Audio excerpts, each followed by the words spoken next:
Aloha, mother fathers. Welcome in another edition of the Side Hustle Wrestling Podcast here, broadcasting across all the different media platforms.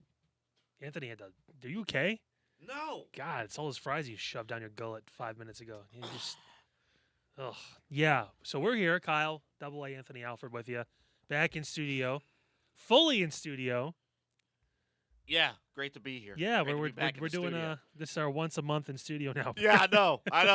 No, we'll wrap it back up. I forgot about traffic and stuff, but no, due to this being winter, yes, it's great to be back in the studio. Yeah, and due to technical difficulties, last time we were in studio, we were having a problem. So Meg got a bunch of free pub. She did. Luckily, we found the solution though. Double A, what was the tech savvy, hard thought out, multi-thesis process you went through to finally figure out why the PowerPoints just weren't working the way they used to? The computer is No. Tell him. It's a great story. Hit fucking spacebar. Or look at that. That's where you can find us. The did you space forget? bar. I did because I haven't seen the slide in a fucking month. I haven't either. The space bar. Or the fucking arrows on the laptop. Yeah, look up. Transition. How that works is one slide fades away, and then the next slide, it comes up. Oh! What the fuck are we doing here? I don't know. 2 years. I don't know. 2 years. Unbelievable. You've had training for this. And where has that gotten me? You ever just forget there's certain buttons on a keyboard? You ever just you're looking around oh, that's new. It's been there. If you You think just never press it. if you think this is You know, bad, like the space bar. if you think this is bad, you should see the utter disappointment in Pete's face every time we do our first game, and I completely forget how to set up our broadcast for football. And I've been on this package, I think, 5 years now. Every first game, I have no clue where things are. And it's an adventure. To be fair, that we're dealing with a bunch of equipment. We're dealing with sound equipment. Pete's got cameras all over the place. We have one fucking camera that we don't touch, and we and one laptop. That is so true. One laptop with one cord. That is what we're responsible for on this show. The slides are pre-done. He hasn't changed them half the time. They're the same fucking thing. Or did he change them? We'll find out when he presses the fucking We'll see. space bar in a minute. See. We'll find out. If he's scrambling when we come back from commercial, then you know he didn't change himself. We'll see. Cavs are up by 9 going, oh, fuck.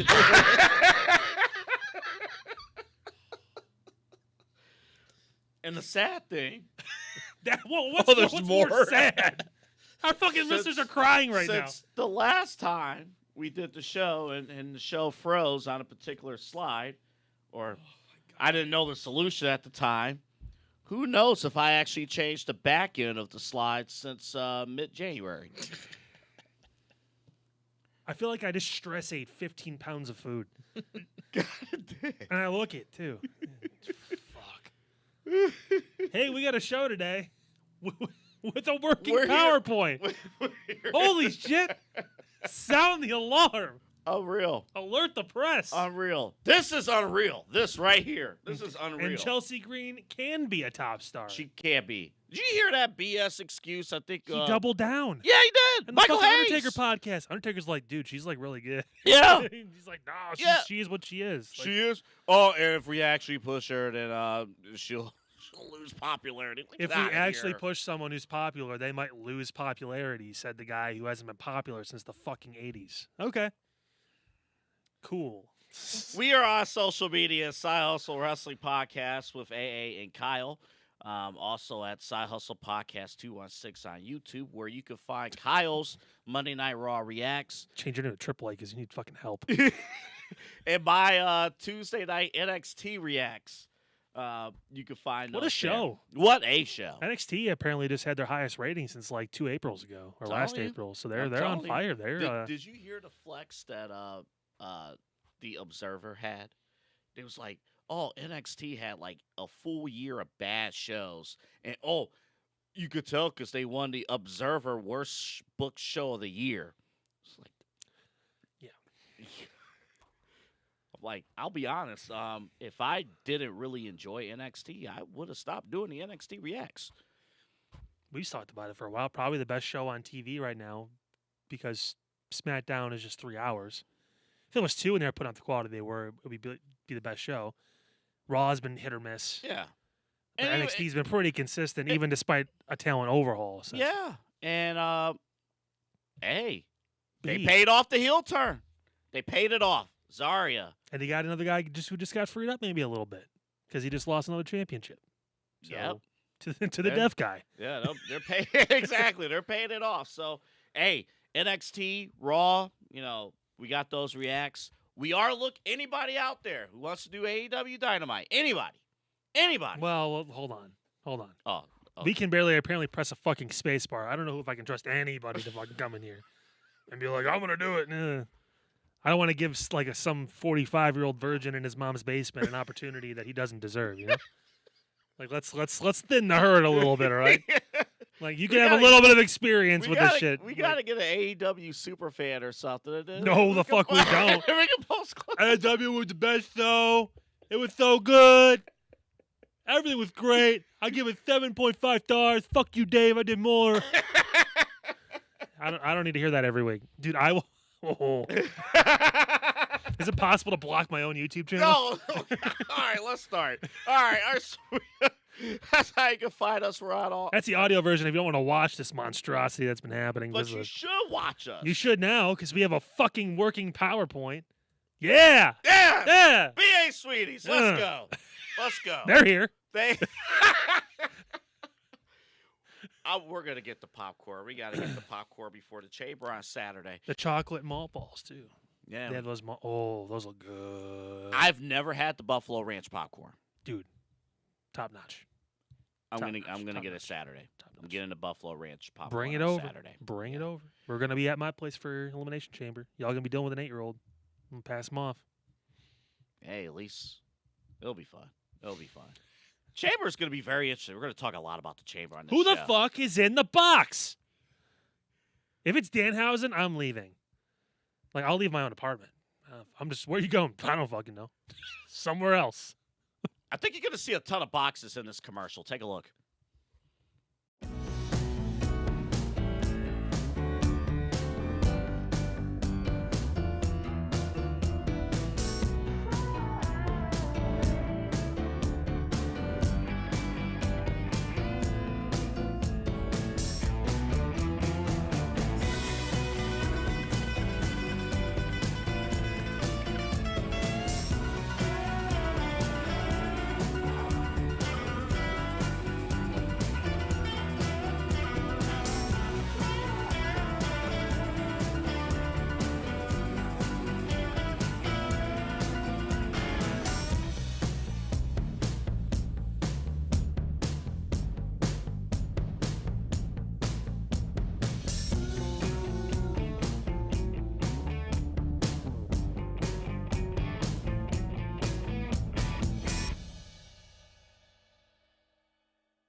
The largest candy store in North America, BA Sweeties. They are phenomenal. We talked about boxes a couple seconds ago. Yeah. You saw a ton of them in there, but we talk about it. Smells phenomenal, and get from popcorn to candies, traditional ones and crazy ones.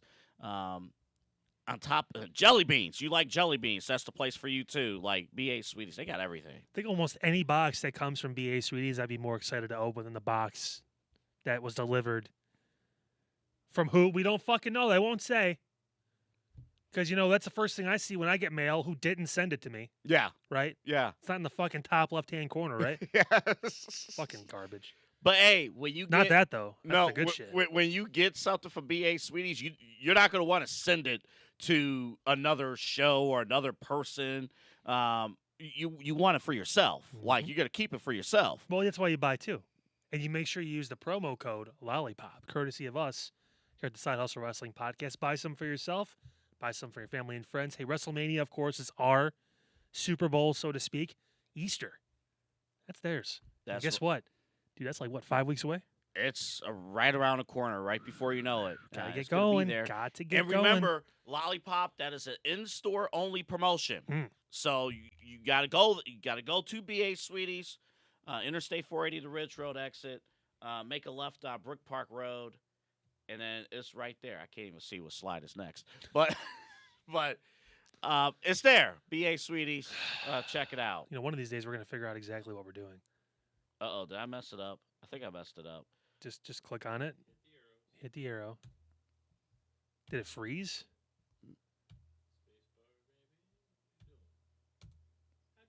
Oh my I god! didn't break it. You know, we had it. I didn't. We Hold had up. it for 5 fucking minutes. Hold, I didn't break. Oh, we're back. Ah! We're back. Okay. Ah! You know what it is? Are we doing sour first? I think we are going to do sour. You know what it is? I think the computer here is recognizing 2 different windows, but it's not. Okay, it's too much inside baseball. Yeah, why don't you give us your synopsis of what the fuck's going on? Why don't you tell me? You want to know who else had a tough day? Apparently, Darby Allin had a tough day. This news broke. It's not often we get news breaking on the day of taping. I love how this is news. By the way, I'm gonna shut up, and I'm gonna let this all play out in front of you guys, and then I'm gonna tell you why it's bullshit. But This is courtesy of the podcast broadcast. Expect to see like a match. One second. I hate to interrupt like your AA or like therapy session or whatever, but it's kind of rude of you to be on speakerphone like in someone's Uber. Is it cool if I finish? Look, man, I've been driving since 5 a.m. I'm tired. Like, can you just put the phone up? Like, it's a little rude. This is like an interview. Yeah, we're on national TV right now, just doing an interview here real quick. Dude, I don't care. I make like everyone's heard this. $15 an hour. Like, I don't care. Yeah, but you want 5 stars. This is 1-star behavior. Is this your AA sponsor or something? No, it's not Yeah. an AA sponsor. I don't care. Can you just put the I'm phone straight, away? I'm Like, straight edge. Is he really Yeah, cracking out right yeah. now? He's- on the he's- car. I knew at this face paint, this Gene Simmons thing, like you were gonna be trouble. Like, Yeah. dude, Wait, you one want me to second. You're a nice cancel girl, right? buddy. Put the phone. That's 1-star behavior, sir. You know, and honestly, a Lyft driver would not drive like that. I'm sorry, I'm not trying to get. Uber. Like, Take me to Tucson. Yeah. Take him to Tucson so we could be doing AEW live here. yeah, in real Tucson. fun, buddy. Real, dude. I'm over this. Wait, I'm getting out of my car now. hold on. Let me see We're, you. we're in the middle of the I highway. don't care. We're, Out. we're, Get out. Out. Go. Get out of my car. Get out. We're in the middle of the Hey, highway. Can you pause this for a second, Pete? Oh, That's the guy that should be doing the AEW reviews. We need that guy. I said I wasn't gonna say anything until the I'm clip's over. sorry. Go ahead and finish the clip. See, Lyft drivers wouldn't do this. Go.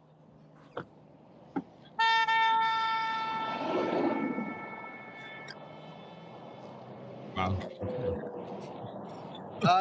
I'm in the middle of the highway, so hold on, let me go over here. It's kind of loud. He drove off on you. Did it look like he drove off on you? Yeah, he drove off on you. He's gone. So what were we saying? 'Cause Thoughts? That is courtesy of the podcast broadcast and Darby Allin's Instagram stories. I'll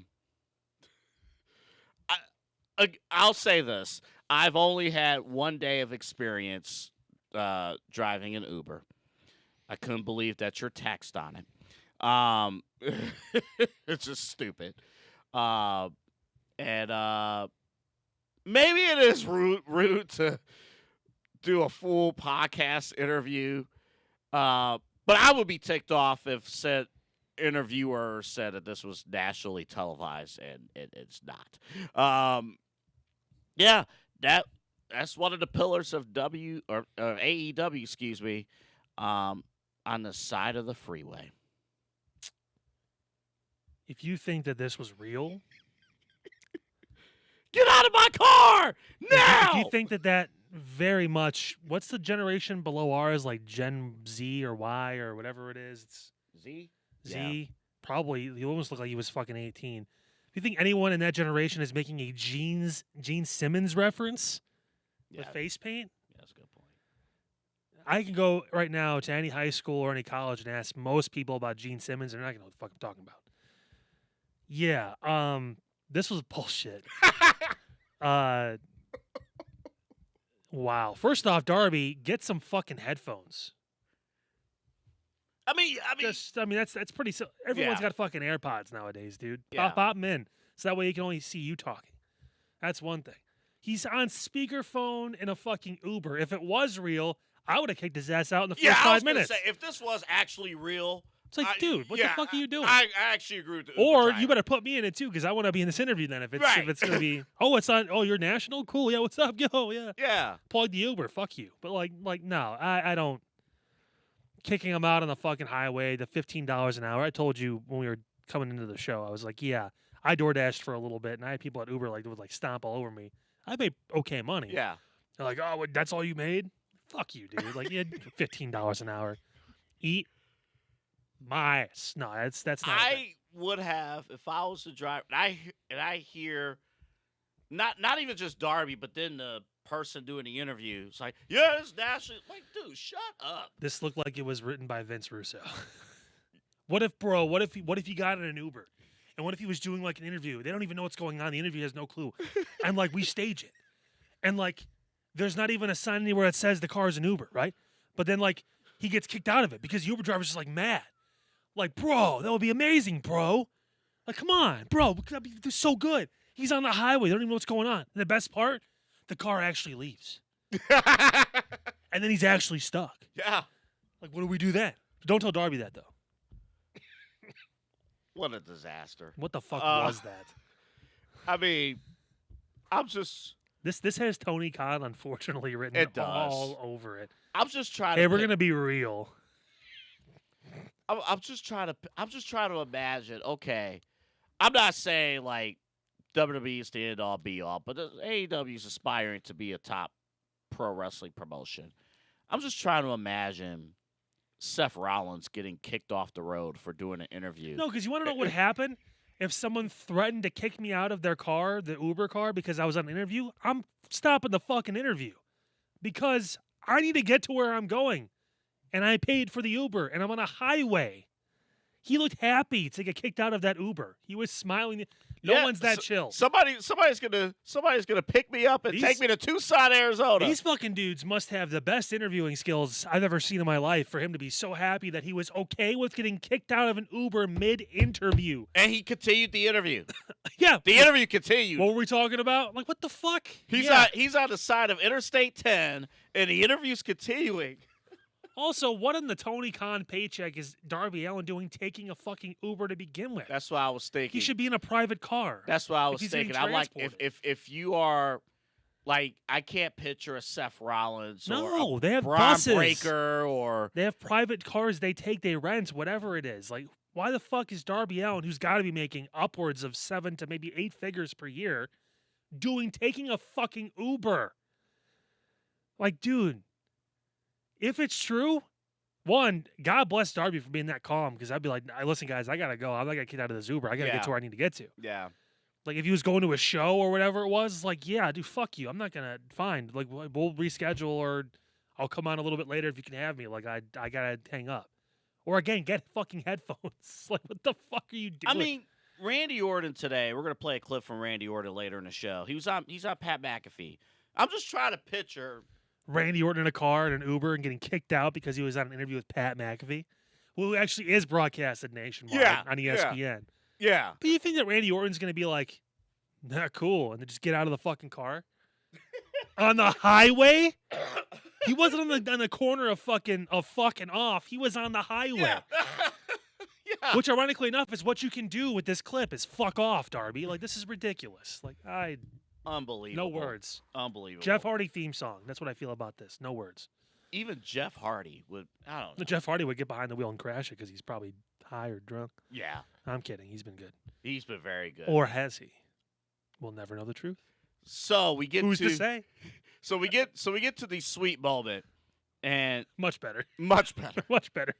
Can you picture AJ Styles getting kicked out of the Uber? AJ Middle of Styles, the interview. he's not getting in the fucking Uber. That dude's got his own car. He ain't fucking around with that.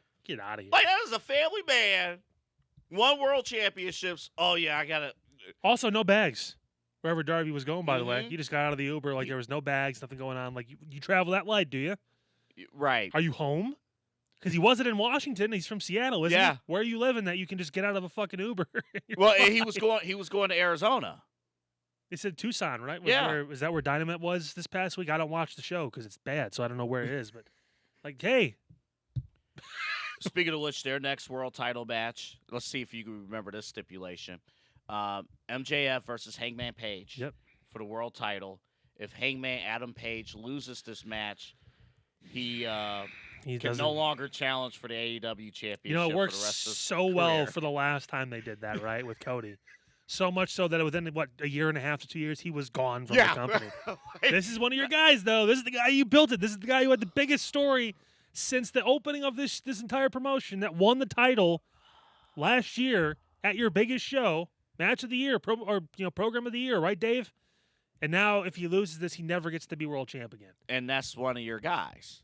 And MJF's not losing that match. No, he's not. No, they're If- they're building for him and Will Ospreay probably If- later in the year. Yeah, probably in London. But if if you did book MJF to lose that match, oh boy, you got to be 2 stones short of a fucking rock, dumbass. Like, that's insane if they did that. No, That is insane. Yeah, there's no way. If he held the title for a month, Yeah, there's no way. oh, he shouldn't be shot. But like, I mean, maybe in the foot. I don't know. Like that's wild. He should be shot somewhere where he can make a full recovery relatively soon. Like Shoot around him. I don't know. fuck, curve the bullet. Just Angelina Jolie him. Want it. Let's go to AJ Styles. Speaking of bullets, the original OG leader of the Bullet Club. Yeah. Did you believe for a split second that The Undertaker was going to challenge AJ Styles to a match? You saw my Raw reaction. You fucking know him. He came out. We've got some unfinished business. I'm like, oh, looks like you're wrestling again. Because he said some shit. No. Undertaker was going to look at AJ, or was going to look at his wife like, sorry, Wendy. He ain't coming home yet. He gonna be a crippled man. I'm gonna stick my boot in his ass one more time. One more time. No, Last but ride. They've We know decided who you voted for. Last ride. this was cool, but they also decided that Undertaker apparently is now going to be the gatekeeper for all Hall of Fame inductions. And I letting like people know. that. It's cool. It's a nice role for him. Yeah, I do like because that. he That's is so respected. Yeah, that's the Yeah. I don't know who the new guy is for the Pro Football Hall of Fame, but the big guy, David Baker, that was his role. Towering over Jimmy Johnson on the Fox pregame show. Remember that? Hey, but what a class! I know. AJ Styles, Stephanie McMahon going in. It's a Who's great left? start. What tag team and other, posthumously elected person are going to go in? I gotta think about the tag team. What's a tag team? It's a woman. It's a headliner, and then they can throw another like mid card person in possibly. Well, you could. Stephanie would. AJ. Stephanie's the woman. Yeah. She did wrestle. Well, yeah. Well, that's what I'm I saying. mean, So yeah. she takes that one off. Right. AJ's going to headline AJ's your it. headliner. Yes. I'm curious who he's gonna. Is this a Batista year? Is he a headliner anymore? Or did that pass? I think that passed. Also, when the fuck is The Rock going in? because the Rock's probably gonna go in next year. You thinking Saudi? I think so. Oh God. I think so. Because I also think he's gonna wrestle too. I guess he did talk about that. It's a Yeah. possibility. So he's going to be there, so you might as well put him in. If you put Batista, here's the tricky thing about that. If you put Batista in, AJ's your headliner. Batista would headline over AJ. Really? I think so. Maybe. Maybe. Nah. Maybe. I don't know. It would be a co-head. Yeah. It would be Cole. Well, you could say try if you count Steph because of True. what she's meant to the business and the fact that she's a McMahon. But Stephanie, I don't know about, everything, all the vibes I get from Stephanie, she does not want to be a headliner at all. No, I Like, mean, that's why it was going to be somebody else, Mhm. whether it was John, whether it was, which apparently they're trying to get John Cena to induct AJ, which would be interesting. It'll be interesting. Wouldn't be terrible. I mean, they have really good chemistry, obviously. There's a ton of options for Oh, God. AJ, like a ton. I know And they, we saw they we brought them saw- all in. Yeah, They fuck. brought them all in. And again, kudos to everybody who showed up. It was weird seeing Abyss I loved it. in character, but I loved it. Loved it. I loved it. His stuff with Christian back in the day in TNA was great. Like that was the only time I ever really watched TNA closely, and I was like, "Oh, this is pretty good." I wish fans appreciated Bobby Roode more than they do. Yeah, It's that next- those sad were- to not see. I mean, I know the Atlanta crowd overall kind of sucked. It's pretty bad. It was really Even bad. for AJ, they were kind of bad. I know. Yeah, Like, Cody came out, no one cared. They were showing when AJ came out. They were showing some of the fans, and all you see. That's what it is now, man. People are just there. They cheered. Like if it's a special event like the Rumble or something like that, they'll pay attention maybe. But like for just a regular show, it's all about fucking what can I post on social media? What can I get on so maybe I can get some clicks, some attention. But I do think part of that too. Part of that is when you're charging more, you have more influencers, you have more celebrities there. So it's like the vibes are not all the way there. I mean, Bow Wow was there. Well, yeah, every rapper in Atlanta I was mean, there. Bow, Apparently. Mr. 106 in Park was there. Offset was throwing punches. I know. I mean, that's. I do like. I love the angle. Man, I know we don't get a chance to talk about Kofi that much on this show. Kofi, he's knocking out of the park as a heel. I love Kofi as a heel. Kofi should be considered. I mean, they put Ray in. Yeah. If you're looking for a mid card guy who's got a little bit of world championship success, And actually, that could be a way if you're looking for more heat. more heat, somebody to draw a little bit. WWE Hall of Fame. Kofi, oh my! Have Big E induct him and put him through a fucking table. Oh on his- yes, I will love it. But this was all great. They built the entire show around AJ Styles. Very happy that he got the send off that was deserved. I love I've always gone back and forth with Gunther. I really have, but it was the perfect spot for him at the beginning of the show with Gunther. I'm surprised they didn't have him come back and do something.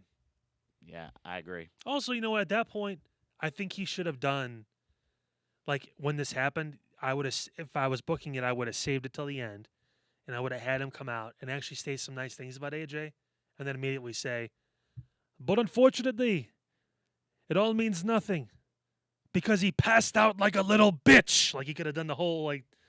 And then AJ could have took him out, and that would have been that. That And would've been that's fun. his final moment is really going on top. Yeah, that would have been fun. Gunther still gets his win, still gets to say he retired AJ Styles. AJ gets to punch someone in the face one more time. Yeah, and that gives your pop. Yeah. Then he gets the crowd a little excited. And I got the juices flowing one last time.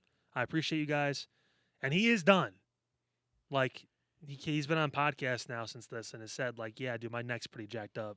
Like, I feel comfortable walking away now. Again, he's almost 50. And he also signed a new deal with WWE, basically as a talent developer and all that. Good, because he's great. He'll get to be home more. Yeah. He'll get to be a dad first, and then he can do his stuff with them. He can always send texts and Zoom people from his house. So what did you think overall? The last we're gonna discuss something else AJ Styles said later in the show, but overall his 10 years in WWE. I mean, I don't know if we could put a number grade on what we thought of his run in WWE exclusively, but in terms of how I thought it was going to turn out and the way it played out, I mean, AJ, I would say this was at least an A-level run for AJ Styles. It's kind of surprising that he was only, I think, a 2-time champion. Which you think when he was there for 10 years, he'd win a few more just because that's how it usually works. Mm-hmm.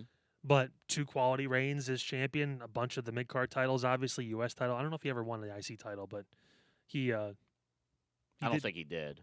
He might have. Yeah, because he became a Grand Slam champion when he won the tag titles. Okay. So he won it at some point. Maybe he didn't hold it for long. I don't know. But still, a damn good career. And I think the Hall of Fame is turning into more of like a totality award. Yeah. Which, again, they still need to put a physical Hall of Fame in. If you want to keep your HQ in Stamford, you could put the Hall of Fame in Vegas. Like, you want Vegas to be like a second home. That's what you could do. And you could charge admission, and it can be a whole thing. And I don't know how no one's brought that up to them yet, if they have or they haven't. I don't know. But it's worth it. Because at that point, then you could do a true induction ceremony like they do in other sports. You could really do that. And I know I pitched this last year. They probably wouldn't do this, but you could even have the Hall of Fame outside of WrestleMania weekend. Like, that could be a summer thing. But I would time it up to where, like, maybe it's the Raw or whatever before Mania, you're in Vegas. Yeah. And then like that Tuesday or whatever, or maybe Wednesday, because now they have obviously NXT on Tuesdays, you could just do the Hall of Fame ceremony there. You could. And then you can fly from there to WrestleMania or whatever it is. I mean, I don't know. I think the problem maybe why they don't want to do and put it in a specific spot is because then you feel like you're kind of obligated to do it there. I So, got you. I got you. That's the one thing. But I mean, And plus, you want your Yeah. Hall of Famers at WrestleMania. because like hey, NFL, Pro Football Hall of Fame, it's in Canton, right? Mhm. They have the games there. People get inducted there, that kind of Mhm. stuff. They want to try and feel as sportsy as possible. If they put it somewhere, they're going to want to do the inductions there, Correct. Yes. which means maybe you're stunning yourself with crowds and all that stuff too. So I mean, I get it, but also like there should be a physical Hall of Fame somewhere. Also, AJ Styles, since we brought up The Undertaker, he is a WrestleMania main eventer. That match with The I Undertaker. forgot about that. It technically was the last match of that show. Yeah, it main evented night 1 of the Pandemic Mania. That was the first 2 night, right? Yeah. Yeah. Yeah, technically. Yeah. Shit. Yeah. Okay. And remember back then, I think Vince only did it. I mean, everything went crazy, obviously, in 2020. I think Vince literally did that just because, hey, we're going to lose out. The talent's going to lose out on payouts and stuff like that. And Let's stuff, charge so, twice. Yeah, that kind of thing. Yeah, let's Yeah. run it twice. And then it's like, hey, this actually works. We're going to do it 2 nights permanently. But, yeah, congrats to AJ Styles, the sweet moment of the week. Everyone being there to congratulate AJ Styles. Even Dragon Lee's getting a little bit of a push out of this as well. So, Well, that push will end whenever he actually gets in the ring with Gunther. that is true. Yeah. It's something for Gunther to do in the meantime while they figure out what the fuck's going on with the Brock Lesnar Open Challenge and all that stuff. I hate when they do things that are predictable. Yeah, the Brock things. I didn't like it. There's 2 guys in the Don't like company that only make sense. That's the problem. Like, unless you're gonna feed him Hobbs, which I don't know if you want to, because I don't have my 41-year-old new signee beating Brock Lesnar at WrestleMania on my Yeah. bingo card. I got the young guys or the guy that is retiring everyone. There was a guy that the Atlanta crowd was cheering for and Didn't get him. didn't get him. He was there. He was on. And then, like, the segment before he was there, He was talking to Rusev. which Oba and Rusev is actually not a bad feud. No, at least as a startup. But the you, timing is bad. the timing is horrible. Because you know what everyone wants to see. Mhm. They want to see Oba go in there and crush Brock Lesnar. Like, and you're You want to, and I don't like stuff like that too. Because Paul Heyman's promo, Bless you, Pete. bless you. Paul Heyman's promo was basically the rest of the locker room are a bunch of B words, basically. And then nobody comes out, and then like the Y'all very look- next segment, oh, here's Javon Evans. Okay, Javon Evans is cool now, but it's like, come on. nobody wanted to step to the plate, and all those white meat baby faces back there that have no fear and are See, looking that's to- the difference. Like NXT, this is where Shawn Michaels and NXT is in a great spot. When they do stuff like that, you see people sprinting to the ring and they beat each other up to get that they do it for like championship opportunities. You know what I would have but- done? You remember the old beat the clock challenges? Yes. I would do this since Brock's only going to be at I think 4 or 5 more Raws. Starting in mid-March in San Antonio, then Yeah. all the way through. Yeah, he's going to be at quite a few all leading up to WrestleMania. Like, hey, you know what? Here's what we're going to do. If you can last 5 minutes in the ring with Brock Lesnar, you can face him at WrestleMania. Mm. We'll put you on the biggest stage of them all, but you have to last the beast for 5 minutes. That way Brock works so he can actually get some reps again going into WrestleMania against whoever he's facing. And you can give a platform in the meantime, maybe to some people that won't be able to make the card or make a real impact at Mania. Are you only proposing this idea just so that Otis can get killed by Brock Lesnar? No, because Otis would not be one of the people. I would rather see Tazawa answer that challenge than I would Otis. too, yeah. Because at least when he rips his shirt, he does it slow. Oh, Otis yeah. just like, "Ugh." it just comes out. He's, That's he's cool for a cheap pop in the lower card, but other than that, that's about what we get with Otis at this point. No, but like you could throw guys like a Javon. He can lose that match in 5 minutes to Brock, and I wouldn't be upset because it's Brock. Like it's like okay. Javon, I would. Javon would be because they're really trying to push Javon. Yeah. But He could stay away, but if they didn't have anything for him, I'd be like, you know what? That's a way for him to get on the show against Brock. You can say he faced Brock Lesnar at that point, And even if he loses at like the 4-minute mark, he still lasted 4 minutes with Brock Lesnar. And guys who look like Javon normally get beat in 6 seconds by Brock Lesnar, i.e. Kofi Kingston. So, I mean, like 205 Live would have been perfect for something like that back in the day. Yeah, which ironically enough, Javon can still wrestle for. Could. I mean, Rey Mysterio still qualifies for the Cruiserweight division. All these years. Don't forget. Again, Interstate 480, exit 15, the Ridge Road exit. Don't get discouraged, too, if there's a traffic jam there. Just power through. Yeah, just But then, I mean, literally run into people to get to BA Sweeties and use that promo code. The money you spend, or the money you save, rather, on candy, you can spend towards fixing your car after you're done causing a 15,000 car pileup in the corner of Ridge and Brook Park. It'll all be worth it when you get to that giant lollipop. Yep. At, Lick it. Sweeties. It's still winter. It's still time. Your tongue can still get frozen to it. And Tastes good, remember, though. Too, Lollipop is a in-store promotion only. Yeah, they like the online sales and all that stuff. That's more for out-of-state people. They want you to show up. Mm-hmm. And if you do listen and you're out-of-state, you're planning a trip or two around the area, you know where to go. Yeah, you know where to go. Come on. Head on over to BA Sweeties. That's our man Tom. What a right fucking there. shirt, by the way. I love that shirt. Bright pineapple. I got that in Florida. Man. Damn, feels good too on your skin. Nice and soft. Look at all that gray hair I didn't have back in the day. That's crazy. You know, what a year and a half can do with working doing a show with me. How much that changed. Man. Dude, I was at the gym the other day. I don't know if the lighting was bad. And someone called you grandpa? I felt like it. I'm looking. I'm like, oh my God. It's like, what are we doing? What is this? This is the very first Elimination Chamber. Where I don't give a fuck who wins. They're probably not gonna. I actually have a rooting interest in somebody. I know you do. I know. Yeah, I know. This is the first Elimination Chamber that has 5 baby faces, only 1 heel, and the heel is probably going to be the one. Is probably the most popular currently heading into this match. I think if you're talking about like just on-screen characters right now, you're right. But I mean, we know obviously Randy is probably the most popular out of all 5 or 6 of these people. The most respected. And he'll always get cheers. Oh yeah. Even when he turns heel, people are going to be fucking pumped. Did you hear the other part real quick about Randy Orton? We didn't grab this clip from Orton from McAfee. He said he was going to change his music. He was thinking about it. He didn't like voices anymore, and then he came back from the injury a few years ago. You go back to Burning My Light? No, he was good. They was going to do something completely different. I'm surprised they haven't yet. And the crowd in Lyon, France, Sung it. and then the next crowd, and then they came back to the And States. now everyone fucking sings it. Yeah, and Orton's like, Because we got 10,000 Whitney Houstons in the crowd that think they can sing. But Rand, it was so funny. Talk to me. Don't talk to me.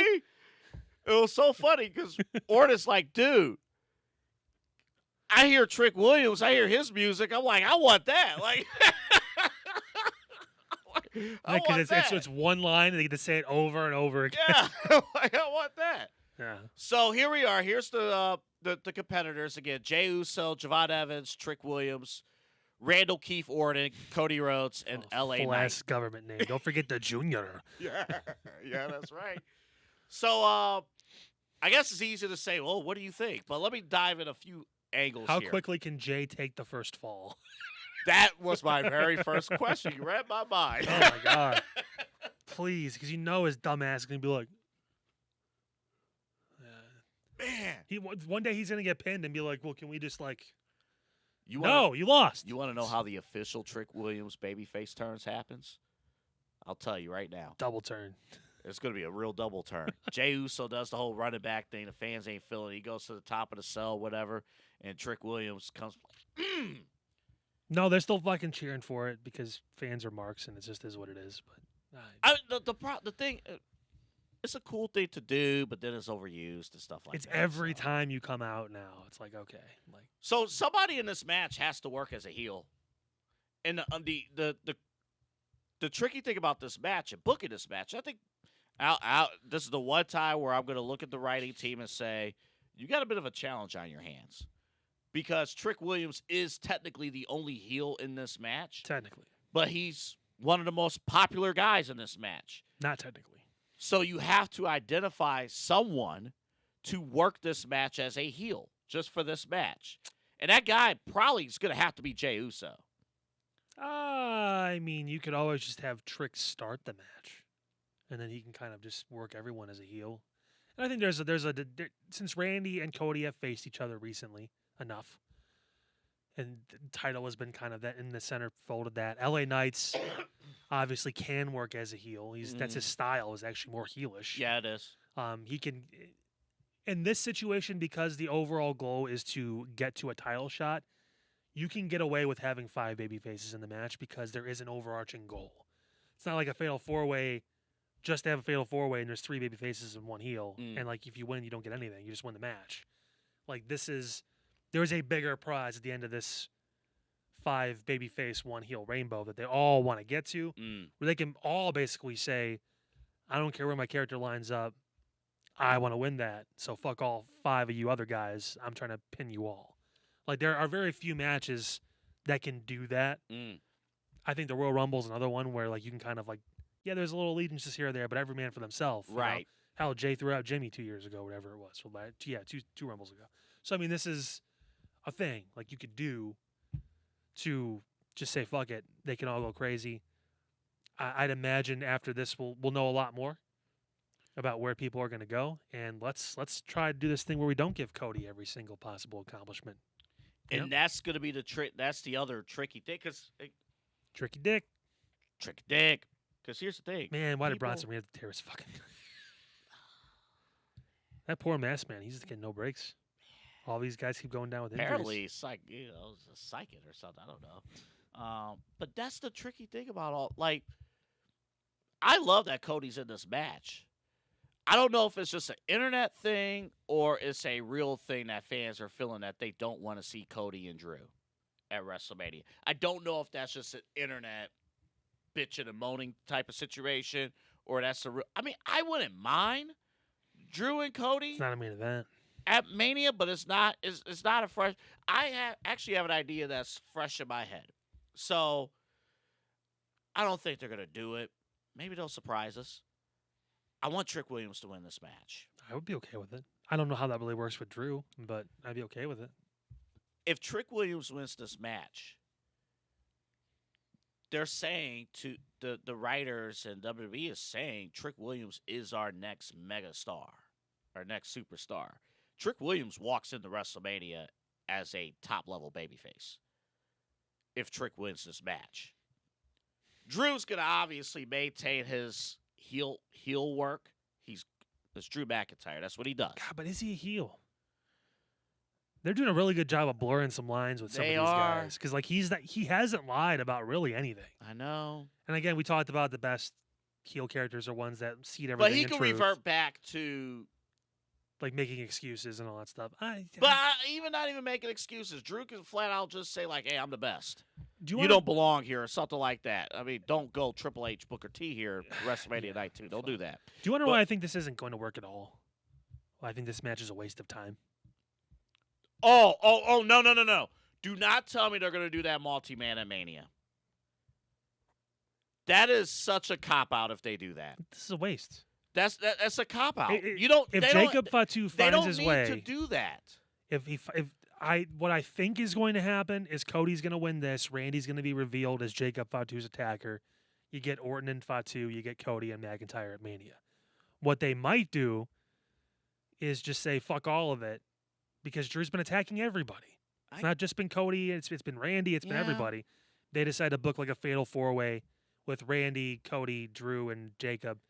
I don't think all of these guys will be in it, obviously. The Raw guys will go back to their home. And then Trick, he'll fill in either insert mid-card title with Carmelo or he'll go into the, the Andre. But I mean, like, and probably win it at that point. But I know there's a storyline reason to do that. But I don't like that. At some point, they're going to have to pay it off who attacked Jacob and took him out of action for 3 fucking months. Like, I mean, like, they did it with Naomi. It took some time, but they did it.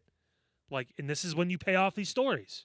Now going into WrestleMania season, after this show, we need to know what the fuck's going on.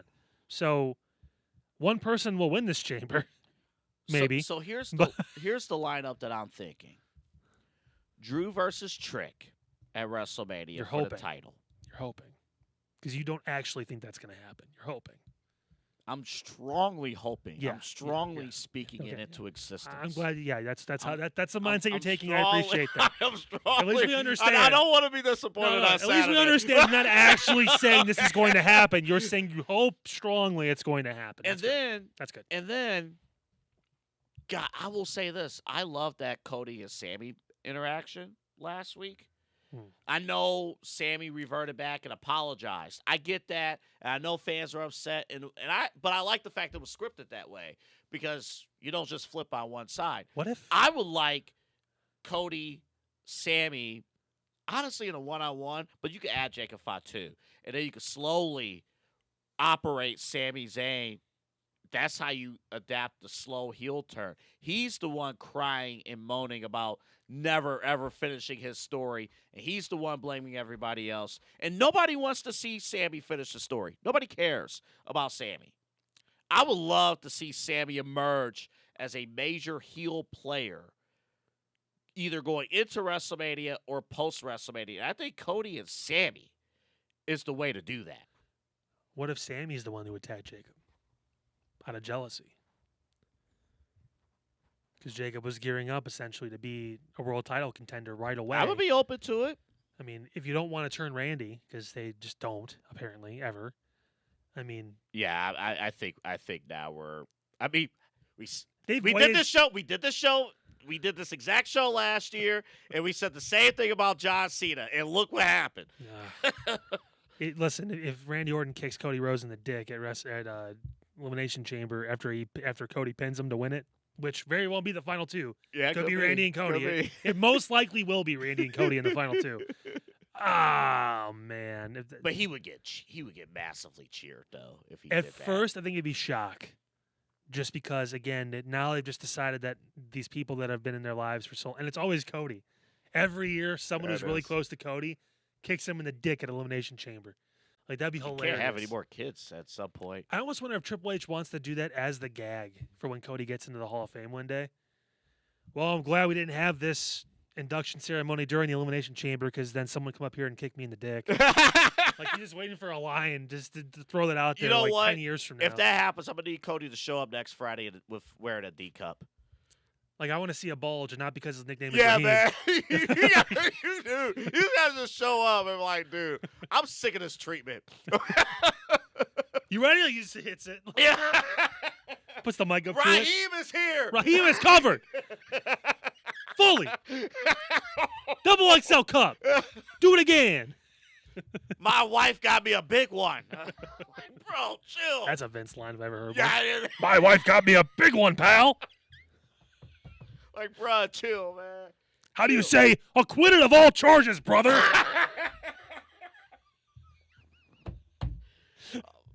Bro, man. Oh, my God. All right, who's winning this match? Oh, fucking Cody. Do you want who I hope or do I think is who I think is going to win? Okay, give me both. I hope Javon wins it because it's different and it's fresh and people are into Javon. Like, and it's a good story because he's not going anywhere on Raw. I don't see him fighting Dom, even though I predicted it. Like, I don't think that needs to be the thing. Probably gonna get Finn and Dom. Like, That'll be a great match, by the way. and with Drew, like the Cody shit, I just don't care. Like, it was fun while it was going on for fucking 18 months, but like it's over. Like, let's move the fuck on and give someone Drew kind of overlooks a little bit. Like, oh, it's Javon. Yeah, you're cool. You can do your flips, but can you really make it in the ring? Like, yeah, cool. Like that's, and then I don't care who wins that match. If Javon wins, great. If he doesn't, he got put in that spot, and that's awesome. Like that's great, and it's a stepping stone for him into a lot bigger stuff, Money in the Bank, whatever. So now he's been there. He knows what it takes to get to that point. Now how can you do it? But it will be Cody who wins the match. If it was the World Heavyweight title, I'd give it to LA Knight. But it's he's not going to be. He may be in the final three, but he's not going to win. And I hate to say it, Drew McIntyre, LA Knight. That's not WrestleMania. That's not a match. No. No. As it currently stands, that is not a WrestleMania match. Though with Bronson Reed getting hurt, so we think, there is a door open now for LA Knight that wasn't before, though it may still be closed pretty quickly at Elimination Chamber. Because that was probably going to be his opponent, I would imagine. And now, who the fuck knows? It better not be Brock, That's a bad Yeah. match. Who the fuck wants to watch Yeah. LA Knight versus Brock Lesnar? That'd be one of the guys I want to do the Brock Lesnar Open Challenge with. Yeah. Yeah. 'Cause I ain't got no match at WrestleMania. Yeah. But I want one. Yeah. So I'm here to fight Brock. Yeah. Like, I'm here to get my ass kicked in 3 minutes. But like no, it's Cody. I think it's easy to hope for everyone else, but there is a 0% chance anyone else wins this match, not named Cody Rhodes. Does it mean that it's only going to be Cody and Drew? No. But Cody will win this match. You know what? If we're going by percentages, I'll lower it just a bit. I'll say 85% Cody. I'll say 10% Randy. If you want a little bit of something different, It's maybe. not, because Drew and Randy have had world title matches But before. but 10% and then 5% Trick Williams. 5%. There's just sometimes It's a little high. this It's a little high. this writing team at they have been accused of not being able to pivot. And Trick Williams right now is on fire. You assume that this is going to be the I'm moment. just speaking it They into say- existence. They say, "Oh, Cody, yeah, we don't like him that much. Let's go with Trick." They've been rewriting the show a ton of times, man. They've been Fuck. rewriting No, WrestleMania. they know who they want to wrestle. I know they Hey, look, won. the matches may change, but they know who's going to be in the I mega know, matches. I right? get it, but Yeah, the players haven't changed. The matches have. I- The I- players are just flip flopping around. I like get. fucking- Listen. I understand. I get it, but that place will erupt if Trick Williams like gets this W. It's like a crime board with no new suspects. It's like a Cody and Brock and this guy here and this guy here. He's tied to him, but wait, what if he's tied to him instead and he's here? Like those players don't change, unfortunately. Doesn't work for me, brother. Gotta change in the day of the show, pal. I hope it's Trick Williams, but Raheem. We all have hopes. Yeah. Now, meanwhile, you have the women's And the Elimination other Chamber. edition of what the fuck are we doing here? Uh, Hey, you know what? I mentioned this too. Shout out big time to Kiana fucking James. Yep. Who is my dark horse in this match, just from a standpoint of she picked up Nia Jax twice. If there's someone who's got some strength in those bones, not named Rhea Ripley or Bianca Belair or Raquel, in this case, it is Kiana. And her promo afterwards, like when she Good. she's like, look, She's I've been out there studying. She's been watching because she's been forced to be a fucking manager with a briefcase for Julia, who has not gotten over. So, like, this is a great opportunity to skip the line a little bit. I think she'll be in the final two. And you know, real quick about Julia, what was funny about her, like she had her most notable moment in WWE last week when she basically she stomped Rhea Ripley. Yep. Like that was her most well-known moment in on the main roster in WWE. When she made Wade Barrett jump out of his chair. That was it. So you got James, you got Asuka, Raquel Rodriguez, Alexa Bliss, Tiffany Stratton, and Rhea Ripley. Tiffany Stratton, by the way, said on one of the ESPN shows today, I think Rich Eisen says she felt like her character has been stale for the last year. I mean, she's not wrong, but she's like, Which is since ironic winning, because she was champion for most of that time. well, she says since winning the championship, like things, you know, she's the stories have for her have felt stale.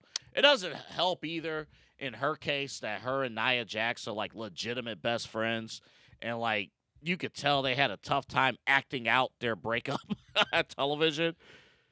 And Well, her and the Nia and the Alexa stuff too. That's also because Nia was just a bad pro wrestler at that point. But like, yeah, it was hard to believe because like, why is Alexa bullying Nia when she knows that Nia could crush her at any point? Didn't make a lot of sense. But like, yeah, Tiffany's just unfortunately been typecast as Barbie, or just like how Mariah May, Blake Monroe now has been typecast as Sabrina Carpenter of WWE. I mean, this is just what it is. So she's kind of stuck unless she shows up like Rhea one day. Remember, Rhea at one point was coming through the blonde hair that's and right. stuff. Then all of a sudden she dyed it. It was dark. It was slicked back. Okay, now she looks like that. And she became a franchise player for Because WWE. she looked different. Like we've seen the blonde haired, pushed up, tit stuff with Trish Stratus and everything too, and all that. And that's not me taking a shot. That's me just saying that type has been seen. Right. We haven't seen anyone look like Rhea since China, and even China was kind of dolled up because it was a different era. Mm-hmm. Like Rhea don't fucking care. I mean, she'll show some cake, and we don't mind. But like, still, she's badass. Right. And even though she's only 5'7", she can still kick your ass. So I mean, like, And that's the crazy thing. the way she's presented, I swear, every time we go to a live event and Rhea's at the live event, I'm like, she's that short? She's like she gets On presented. television, she looks like she's like 6'2", 6'3". She's presented like a monster. Raquel is actually 6 feet tall, but when they stand next to each other, you can see it. Like, oh, okay. But like, yeah. So is there any way for Rhea not to win this match? Yes. I don't know if she's going to win this match. I think this is a little more open, but not by much. And again, remember, the winner of this match will face Jade Cargill at WrestleMania. I think Tiffany is the favorite to win this match. She's doing media. That's all you need to know. Yeah. So and she just came back and all that stuff, and she never really got a reason. Tiffany doesn't have another avenue to WrestleMania. She almost has to face Jade. Yeah. Rhea, she still has a tag team with EO. EO's not Rhea, in this you match. can legitimately put her anywhere on the card. In this situation, because it will not hurt Rhea, my final three, I know we do Royal Rumble stuff like that, but I'd have Tiffany, Rhea, and Kiana. I'd have Kiana pin Rhea. Because she's pinned Alexa, which she'll do again in this match, maybe. Right. She's pinned Charlotte. Can you imagine if she said, I've pinned those two and Rhea Ripley all in about a 2-month span? Like, that's game changer shit right there. And then Kiana will be going for the U.S. Championship. And then someone that could actually like use it to put it over more, and they can speak English better. Yeah, I was gonna say that's where your turn happens. It's the only problem is, and Julia can speak good English. They just don't let her talk. So it's like, okay, you're kind of not really utilizing the fact that you have a Japanese superstar who like knows how to speak English fairly well. Like, hey, this and her stardust got bigger. Like, so she may not get this, but I mean, she's close. If the Raw title was up for grabs, Raquel, she Or will Rhea. shine. Raquel will shine. She'll in do this some power match. shit. She's not going to win this, but Yeah. she will shine. who takes the first pin? Hopefully, Asuka. No, in my lessons, Triple H has a Kenny Omega fetish for Asuka. I know. She'll probably be in the final too. Because Kairi Sane will find a way to get into the cage. Who would? Let me go back to the men's match for a second. Who takes the first pin? Oh, Jay. Yeah. Jay or Javon, I think. Unfortunately. Javon's going to get the high flying moves. So he may be out quick. That's why I say it's one of those. But two. I mean, Javon's going to probably enter the match later on. I mean, we'll see. If Bronson wasn't hurt, I would have said LA Knight. But One other thing, too. I know this is television and pro wrestling and stuff like that. Jey Uso, when your opponent is hurt, injured, remember, this is a TV show. You got to still do your job. And Nope. No yeet. No. Like, dude, you got to still play out the match. You can actually see too many official. I think it might have happened on the air. It didn't even happen to a commercial when the official. I think they were both. Everyone was outside of the ring in front of the announcer table, and you could see the official talking to Jay. He was probably telling him at that moment, "Hey, buddy, you're gonna win this match." Because the ref was with Jay for like a solid 45 seconds. Then Jay got excited. Man, Damn it. that's the problem with Jay. It's just no fundamentals. Like, dude, you have it right there. All right. So we thought that the original match, at least I did, was going to be Charlotte and Jade because Bianca apparently. Now there is a asterisk with Bianca because though she released those photos, Okay. did they really just happen? Do we really expect that she just sat there for a year and waited to get this Do surgery? you believe this, or are you just talking this into existence? Listen, motherfucker. Do you believe this? These people at WWE, just like they want me to believe that everyone in the fucking Vision all of a sudden just dropped dead. Like, I cannot trust them with injuries anymore. When they pulled the curtain back on Seth and faked that knee injury, when he went on national television and said, yeah, it's an ACL, I'm out for about a year, and then showed up a week later, dropped the fucking crutches and ran down to the ring, they lost all credibility anytime they say someone's hurt. All of it. All of it. I need to be there in person to watch the fucking surgery. Like a 2000s drama on the C-fucking-W. To know that they're actually under the knife. If not, who the fuck knows what's going on? I don't. You calling the surgeon? I don't got their number. I can't do it. No clue. No clue. She could have got that shit back in June. And she's just been hanging out, waiting for that moment, for that fucking crate to open. We don't fucking know. We don't fucking know. Telling you. These people, man, they're fucking with you hard. I don't even have a defense. There is none. It's happened. It's happened to us. We sat here. Yeah, And we were like, I know. man, I Seth, know. that's fucking crazy. He just won the title. This is ridiculous. And the dude was on freaking Rich Eisen like the next day. It was like, yeah, I'm hurt. It was tough for me to walk into the studio. He did multiple media appearances. He worked with the it. show, man. And now they're all hurt, supposedly. Supposedly, which I don't know if that's still a topic or not, but we'll get into that. 2 minutes from now, we're talking Vision. Right. Do you think Rhea's going to win this? I think she's the odds-on favorite. Is she? I mean, you bring up a good point about Tiffany. And Io's not in this A match solid either. point about Yeah, Tiffany. and they're still tag champions, so like I don't know. Alexa Bliss has an outside chance. Dude, does she? An outside chance. I still see that women's tag team match being a thing at WrestleMania where they want to get all these stars into one match. And because it's Jade.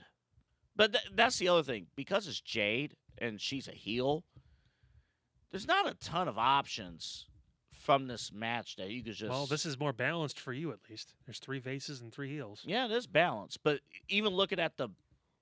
Okay, if you evaluate just the baby faces in this match, the bottom 3. Yeah. Tiffany, Rhea, and Because Alexa. babyface is always bottom. Yeah, they don't play Dom. When Well, one got played by Dom. That's right. Giggity. Hey, shout out to Dom, man. Shout out to Dom. Can't wait for that Roxanne Perez storyline 5 years from now. Hey, Judgment Day man. still cooking. Hey, man. He'll only be 31 or whatever. Yeah, I know. Hey, Dom, just because we don't talk about you on this show every week, you do great work every single week. You do great work just standing there doing this. I'm right.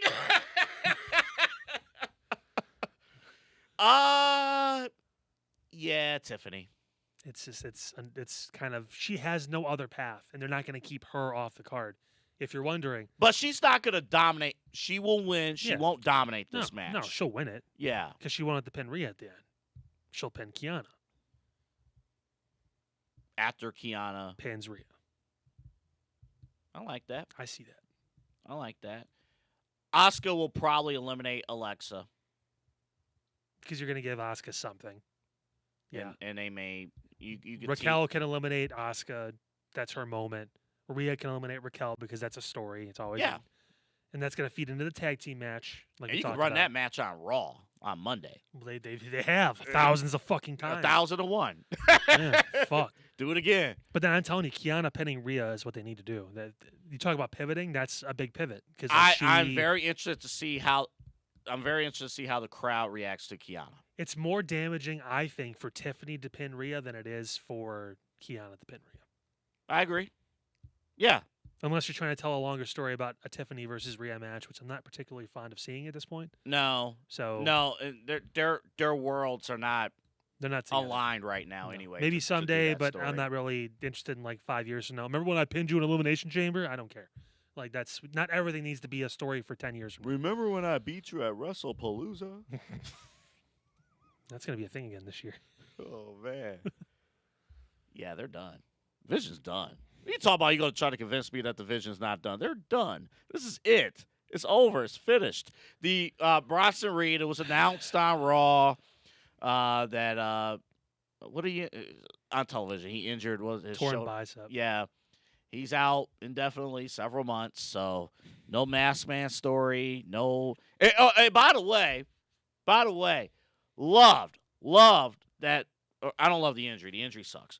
But loved that later in the show, like 3 segments later, here comes Brock Lesnar and Paul Heyman is just right there.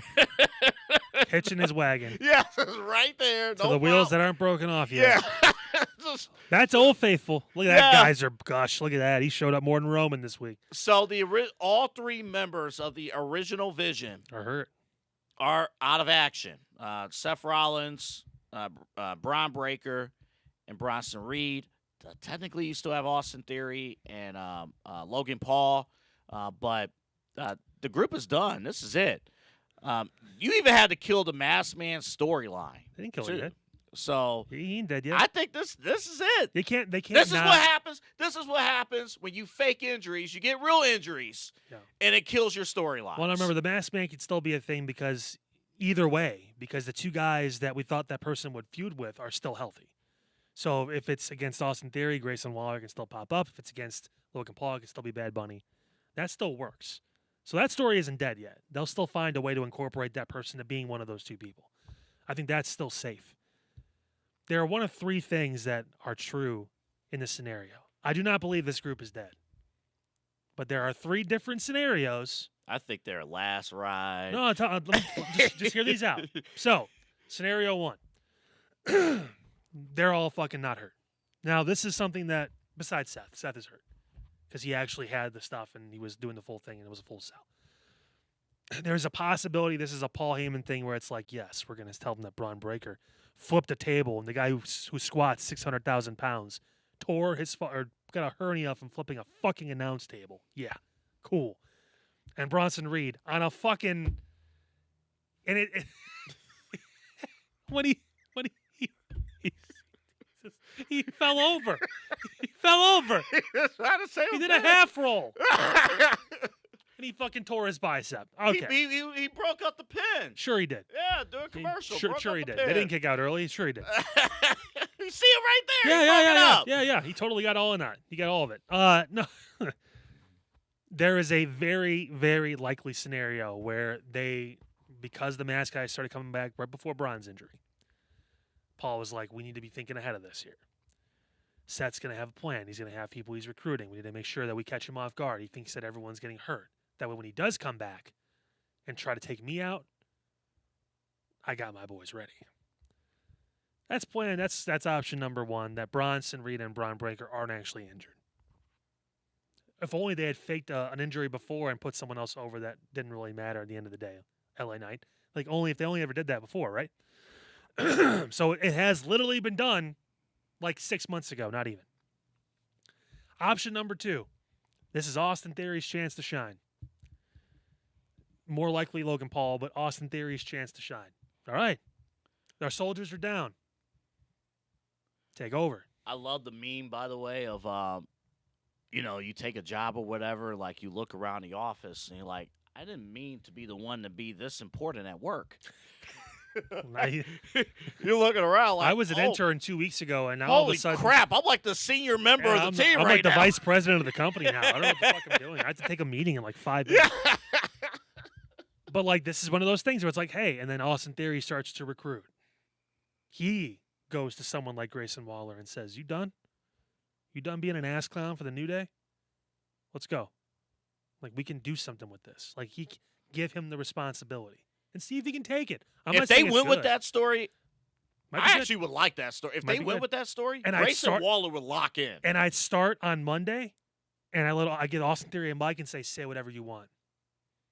You want a promo? I'm not giving you one. Say whatever the fuck you want. Go out there. I'm giving you 10 minutes. Say whatever's on your mind. All the years you've been fucking used by Vince, by whoever, name drop anybody you want. Say whatever you want. Here, take the mic. Go. Now or never, kid. We know Braun's going to be a WrestleMania main eventer. We know that Logan Paul is Logan Paul. We know that Bronson's a monster. You, now. Your time. Your time. Do it. Open the show, too. Oh, hell yeah. Open the show. Hell yeah. I wouldn't even do his music. I'd have him just come out and just go. Just go the fuck off. You're tired of it. You're tired of it. Even when you come back and do this group now, people still don't think you're enough. Go in. Option 3. And what I think would be my favorite option, even though I love Austin Theory and I wouldn't mind that second one. There's someone in that fucking crate. No, I'm not going to say Chris Jericho is going to lead the division. Though that would be cringy as fuck. You don't want more of the learning tree? Nope. There's a certain North American or former North American champion who just dropped his title. Who better to lead the new vision than Ethan Page? Welcome to the main roster. Open the crate. Ethan's in there. Don't know how I got out for NXT, but they found a way to get me in and out. I'm here. Roll with it. And then Ethan Page is your new leader. That obviously seeds doubt when Braun comes back from his injury. Bronson has always been kind of like the, I'll do whatever kind of thing. Cool, I'll just beat people up. So he doesn't really matter as much. Yeah. But then Bronson can have the feud, and then obviously Seth will tie into all this too. This also plays into my thing that Ethan is a sleeper agent for Seth, that kind of stuff. He's been the one that's been attacking the guys. Now he's the leader of the Vision. He infiltrated the group. Paul Heyman got so excited because he's like, I snagged another good one. I said another person is going to be a feature main eventer. And eventually they can do a double turn with Seth and be like, got him. I love all those ideas. And I can't wait to tell you next week none of it's going to happen. They're not just going to disappear. I can't wait to tell you that. I Logan can't wait Paul, next week. especially Logan Paul, they're not taking him off TV. Oh, no. They'll be there. So Paul Heyman will still be working with these two gentlemen. Well, here's where I think things will get interesting. Brock's not on TV for the next 3 weeks, dude. He's going to do something. I get that. But I get that. But would we see Paul Heyman kind of track away from those guys a little bit? I don't know. No, because he said they were the future of WrestleMania. I think he still believes in them. He said all 4 of the people in the ring were all future WrestleMania main eventers. If he only had said Braun Breaker, then, okay, he doesn't really... He was there for Braun, not all these guys. He made it known that he thinks all 4 are young enough and will be in the business long enough to be in that event, in those spots. So I think he's still going to be tied to these two. If it ends up just being these two. Can I rank the ideas that you just presented, though? I kind of know what order you're going to go in. What do you think I'm going to say? Option 1 is the worst. No. You like Austin Theory the one best, probably, I would think. Absolutely. Because it's actually, like, not predictable. Absolutely. Who thinks that Austin Theory is going to open the show next week with no music come out there and just pipe bomb fucking everybody? I'm talking Waller. I'm talking Vince. I'm talking Triple H. And you say Vince's name, too. You say his full fucking name. You say his name. You say his full legal adult name. Like it's presented in a fucking lawsuit. Oh, wait. Like you say it. I love the Austin. I would say the Austin Theory You want him to idea. get over? You want people to actually start giving a fuck about Austin Theory? Like, do it. Do it. Do it. What else do you need? What other sign does God need to send? Like Because the Austin Theory investment is worth it. I don't know if I would like the Ethan Page idea unless there is a bigger story to go along with it. Well, the end game of that would be that Austin Theory and Ethan Page were all plants by Seth. Gotcha. And eventually you get the 3-on-3. You get Logan Paul, Bronson Reed and Braun Breaker versus Seth, Ethan Page, and Austin Theory. Gotcha. That's like the end game if you want to go that route. Yeah. It's very unlikely, but I like Ethan being in that spot. Yeah. At least yeah. at the beginning. But again, if Ethan is in that spot, at least in the short term, that would kind of hurt Austin Theory. Of course. In the short term. So we think. But again, if the long game would be because they're both in it together and he knows what's going on, that's one thing. So those are all great ideas. Phenomenal ideas. I love the Austin Theory idea. If that actually happens. What else do they need to do? Like, and you know what's going to happen? They're going to give it to Logan, and Logan's going to pick it up, and he's going to be the one talking all the time because he's already done that. He's taken the mic. Yeah. Which we know Logan can talk. He is exactly what he is. He is exactly what he is. He's Logan Paul. He's a special attraction. He's like Brock. He's like these guys that don't need to be around a title because they just draw their own interest. But Austin Theory could be one of the guys. You got to convince people that Austin Theory is not just, that's just Austin Theory, but he's the guy. Because if you do that, you have an asset. What's the point? Like, what's the point of signing this dude? What's the point of he's on these lists that everyone else talks about as like all his potential, and he's the top 10 under 15 under 30. Because it doesn't even feel like we've seen his character even still. Like, it looks like, he has a mean face. He doesn't like what's going on. Like, you're not actually booking him to be successful. He needs to lead. Like, he needs and to Logan lead. has proven that he can follow. Yeah. Like, it's not like Logan Paul Logan's not has too big of a personality where he can't follow. Logan has followed. He fought the entire time Braun Breaker. Logan is like a leader in the way that Seth was a leader when it was part of the Authority. Mm-hmm. He needs like stooges with him. He needs like Jamie Noble and fucking whatever. Joey Mercury. There you go. Joey fucking Mercury reference on our show. But like Wrestler of the year. right in Canada, right in winner, right in winner at the bottom, little star next to it. But like that's the group he needs to lead if he ever wants to be a champion, that kind of stuff, like main level champion. He doesn't need to be a part of a group of these guys. Yeah, because he's not. He's when it comes to star power, for long term WWE, these three have more than him as far as like long term investment, that kind of stuff. Logan won't be here forever. He'll get bored eventually and do something else. Like that's just how it is. So invest in Austin Theory, give him the space, and like I've always said, sink or swim. He's got 10 minutes. Either gonna fucking kill it, and people are gonna be like, "Holy shit," or they're gonna be like, "That fucking sucked. That was pretty bad. He don't got it." And that's that. Then you figure it the fuck out, and that way you can move on. You can really invest in the people that you know are over, like Oba, Braun, those kind of guys, or you can look and go, "Well, we gotta find a way to get them all in there because this dude's fucking doing. That was crazy. Like, yeah. So, I want it to be so good that Triple H points at him afterwards. This is what we do. This is what we do. Speaking of what we do, a lot more. Now I feel guilty doing this next topic after the break. Are these real injuries?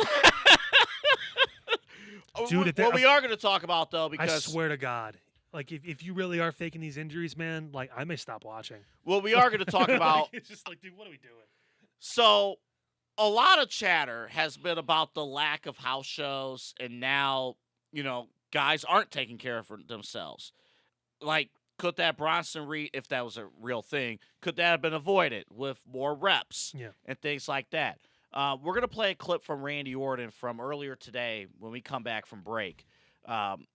Because Randy talked about, he's like, dude, LA Knight last year wrestled the most amount of matches. He says like 65. It was a low number, yeah.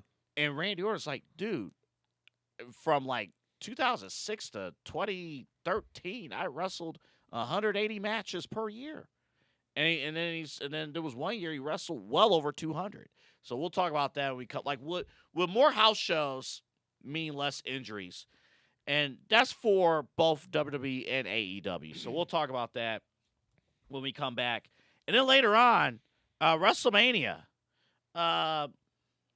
Is it still WrestleMania to you? Or do you agree with AJ Styles that lost a little bit of his flair? That WrestleMania is not WrestleMania. He was like, fuck. So didn't catch that on the soundtrack, did you? Guess what's next? Spacebar. We'll be right back. The one thing I've noticed too, like when people walk into the store, like even if they've had a rough day, whatever, as you can see, like because we're right here in the front, we can see people walk in. As soon as they walk through those doors, the expression changes. Yeah, it does. Immediately. Their eyes open up. They're like, oh my whoa, goodness. look at this place. I mean, the kids are always excited. Oh, But yeah. even the parents are like, I gotta take my kids to the kid. They're like, oh, this is actually kind of cool. I love seeing that expression just change with everyone when they walk through. For sure. Yeah, so it's I mean, it's all about the experience here. We've got that. We've got the train set up with the amusement park ride, which is a tribute to an old park that used to be in Cleveland called Euclid Beach Park, closed in '69. But it's got all these little rides, miniature rides, and you can hit a button, and these rides start moving and making carnival noises, and it's just really cool. We just added another wall of old candy boxes. Some are from like the 20s, and we have a whole wall of. What should fans who might be watching you here in Cleveland for the first time? Hey, they look you up on the website, on the app, they call you. What should they expect? Yeah, I mean, first off, between me and my team, you're going to get one of us. If you want to deal directly with the man, you're more than welcome to. I don't mind. I love working with customers because I look at it this way. I have a lot of good life experience financially. I've said 12 years of banking. I've got now 2.5 years of insurance. I have a lot of money and just kind of life and financial stuff knowledge. So that's what I look to do, is to truly help people get from that point A to point B financially.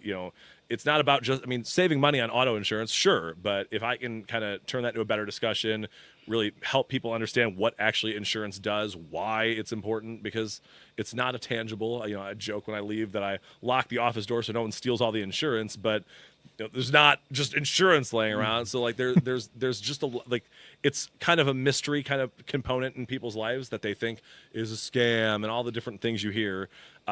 It's not. I mean, it can feel like it sometimes. I'm not even going to say that it doesn't, but if you understand how it works and understand and have a person who you can go to help with those kind of situations, that's what we're here to do. That's what my team's here to do. That's what I'm here to do. And that's what I take a lot of pride and have a lot of passion in, obviously, as you can probably tell. So, well, I mean, I know you said the joke, hey, we lock the door so no one steals the insurance, but it's exactly right. Small business owners are superheroes, but nowadays running your business means doing so inside your shop and on social media. That's why you should make Omega Video Marketing your sidekick. With a decade of content creation experience, I create dynamic, informative, and fun videos for your specific social needs that will increase brand awareness, get you more followers, and keep your social pages and websites current and fresh. I offer flexible pricing and turn times and will work with you to understand your brand and your story. All of that comes from the heart. My award-winning expertise is just the cherry on top. So let's get connected. After all, your brand is the alpha and my expertise is the omega. Omega Video Marketing. The last time he was here in studio, you saw her logo for half the show. Yep. So you know that. So we're not going to talk about it anymore. Now he knows I hit the fucking spin. Now he's like, yeah, do it. Now get stuck on mine. Man, Megan does phenomenal work. Omega Video Marketing. You want to get your business out. You own a small business. If you're a content creator, you want to get your word out. Emmy Award-winning producer Megan Gallagher. We have on her records 4-time Emmy Award-winning producer. My guess that will soon be 5-time. You're talking that into existence like you are Trick Williams winning the Elimination Chamber. But this one I'm a little bit more confident in. Yeah, we're way more. This is not like, a 5%. This is more like probably closer to 100. Yeah, this one I'm a little bit more confident in. But Megan does a great job getting your business out there, especially, again, if you're here in Northeast Ohio, Greater Cleveland. I mean, she's all over the place. I'll just be honest. Like, she is all over the place getting your word out and let people know what's going on with your business. Yeah, events, or if it is just your business too, and trying to figure out those next steps to reach more people and to get more engagement across this great area, Meg is the person to reach out to. She knows how to press spacebar.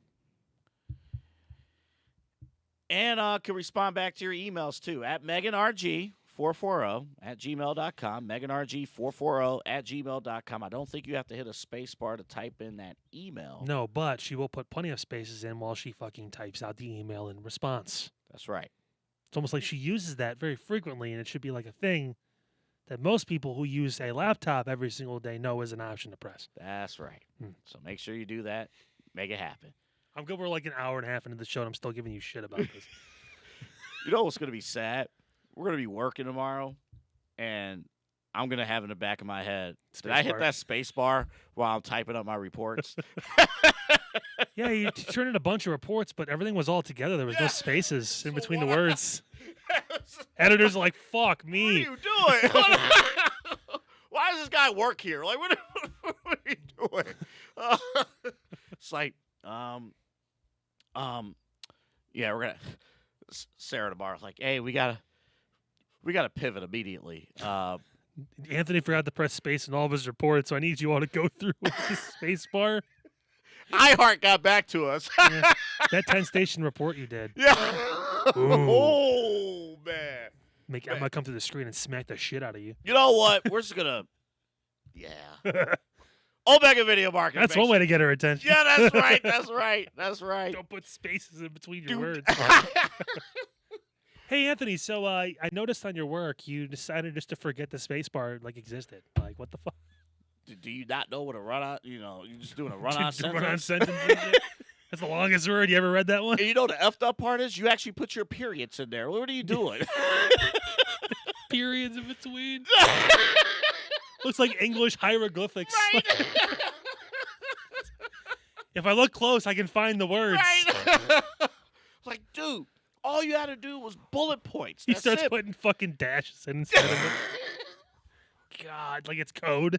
Like, what are you doing? Oh, God. Oh, man. Check out our network sponsor, Inside Edge Network, AllieRoseFragrances.com.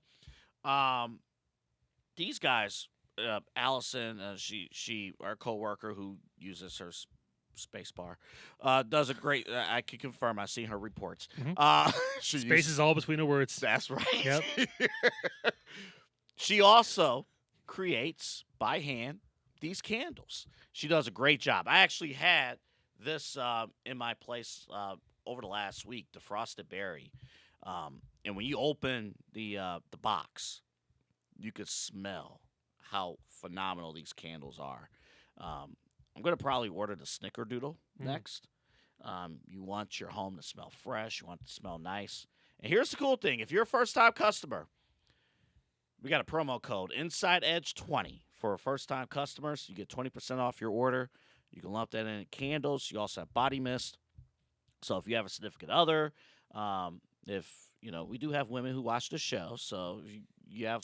And we love all three of you. Yes, yes, we do. Yes, we do. We've seen the numbers.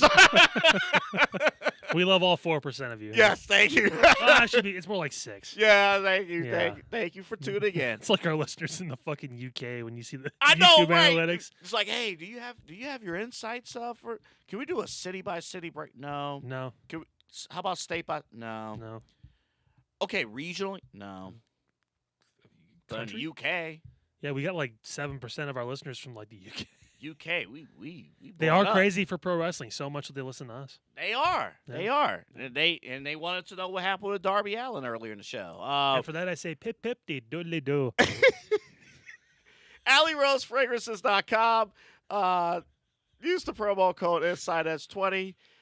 If you watched Drake and Josh as a kid, you got that. You probably didn't. No, bro, I did not get that.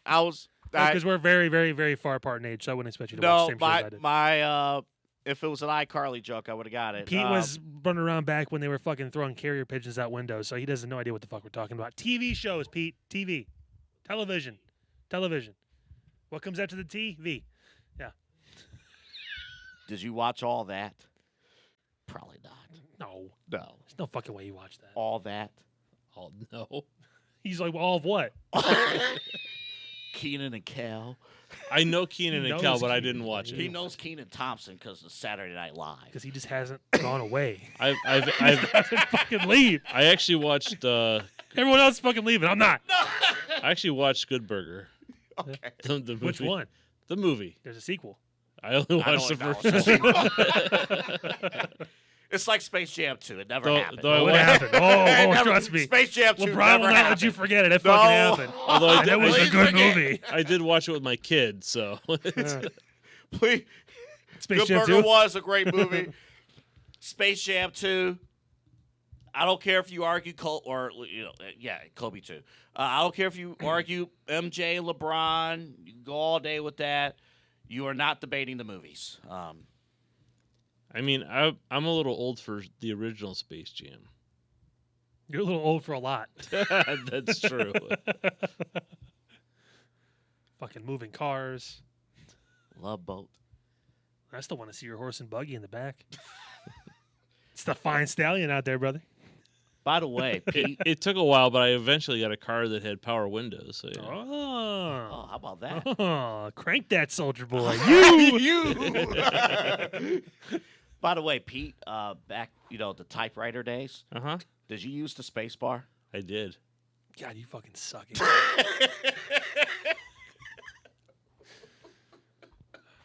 Make a new battery. Call it Quad A. God. Let's play this clip from Randy Is there Orton. a quadruple A battery? Is that a dumb question? I don't think those exist. Let's make it even smaller.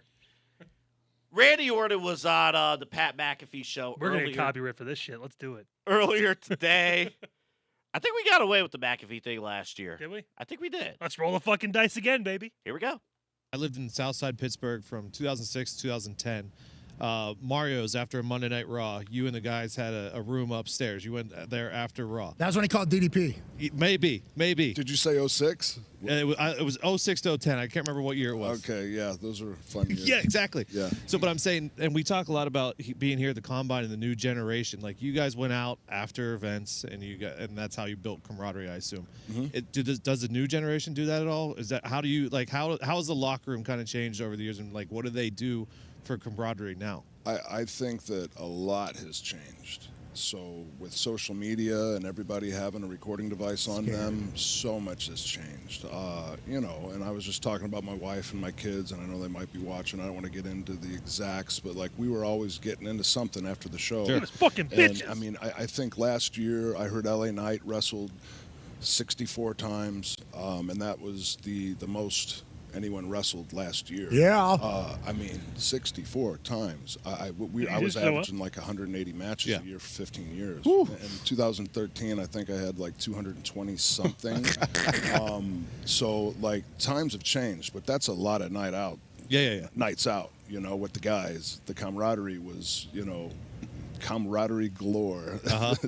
We had a lot of fun. A lot of camaraderie. Yeah. And much. And God, be in so much trouble this day and age. So I think the guys now are smarter. They're more interested in getting up early and training the next day. Your body's your temple. You know what I'm saying? Times have changed. We used to put a lot of things in our body. Yeah, here too, dude. Football's the same. Yeah. So I think just like with football, I'm sure.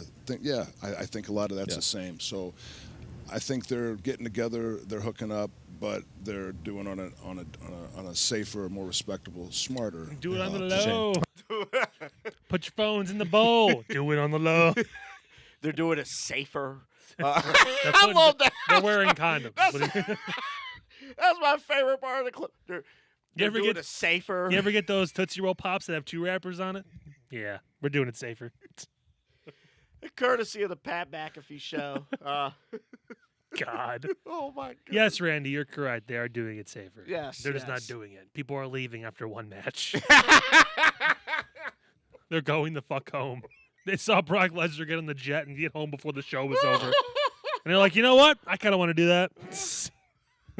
Cool, let's do it.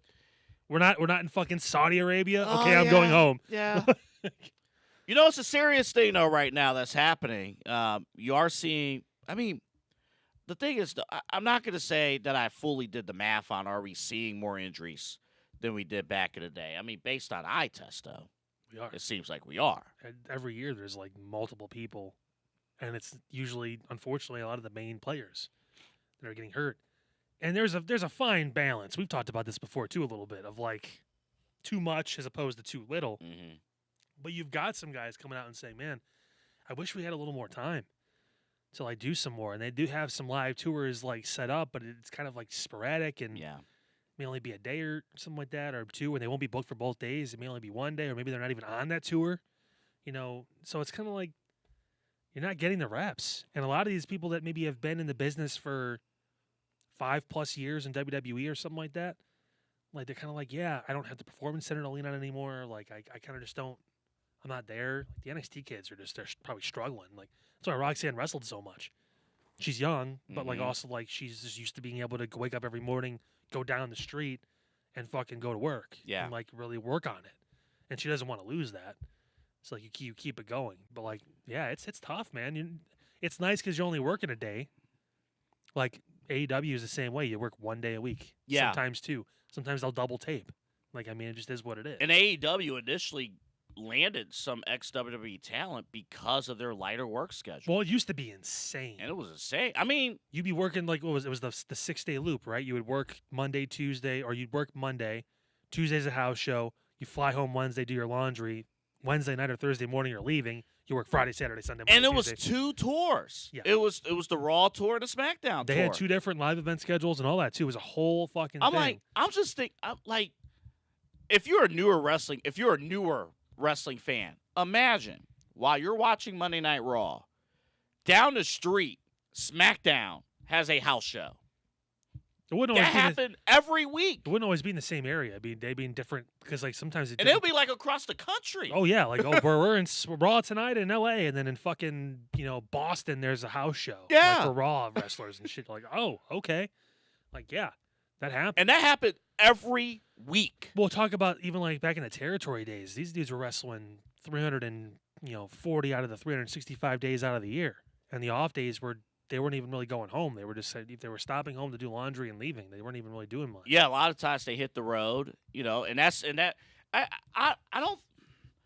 don't want to say that less house shows is leading towards more injuries definitively. I don't want to say that.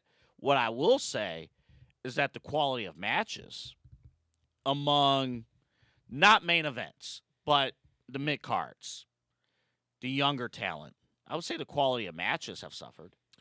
Yeah, and I think there's a double-edged sword with that too when it comes to the quality of matches because people are doing more than they ever did before too. Mm-hmm. Now, ironically enough, some of these Braun Breaker flipped a fucking table and Bronson Reed did a side roll, and they're both out for months because of a fucking hernia. Yeah. And the fucking torn bicep. So it's not always, we did a 450 Topa Conhito over the top and he broke his neck. Like, no, like there's... They didn't go out and beat Jeff Hardy. Yeah, some of this shit is just like, oh, it's freak. Like the Liv Morgan thing, too, when she fell. I didn't necessarily all the way blame Kyrie for that. Though she hurt two other people on her own perfectly fine. But, like, that was more of a freak thing. But, like, some of this stuff, like, it's like, yeah, the way you're working, too, can lead you down the road of more possibilities for injuries because you're doing more crazy shit. But people will see stuff like this and they'll go, yeah, but then like he just did a roll and he tore it. Like he's fucking frail or Fred. Like, okay. I mean, would more reps have prevented that? I don't know. I mean, when it comes to tearing a muscle, I don't know about that. Like, but here's the other thing that is happening too, though. At least with when you are in the performance center. All right, fine. You should be getting more reps. Some of the younger guys, some of the younger people are not taking advantage of it, and that's where your locker room leaders are stepping in and being like, dude, you got to do better. Like, I can see somebody like Bailey telling the women, like, what are you doing? Like, you need to do better. You need to, but they are investing more into television presentation. They're investing more into promos. Randy, after on top of him saying he put stuff in his body, Randy did also mention that these kids now. To be Randy Orton in 2006 would be wild. Unbelievable. He was out of control. If Randy Orton from 20 years ago was here right now, he would probably be in jail. Oh my God. He's so lucky he just missed like social media related shit. Like, he would be the one on this show. He'd be like, dude, this kid had it all and he blew it. It was just Randy came out in the right time, but. No, I mean, these kids now, they're going to the weight room. Like, Sheamus is not the only one going crazy at workouts and stuff out of the wrestlers. Hence, everyone he has in the fucking show now, everyone younger, he's like, what the fuck is this? Like, it's so different. People don't just go and move a little bit away for a little while, then leave. Early in the morning or whatever it is. They're like, the people are like, okay, my match is opens the show. Mm-hmm.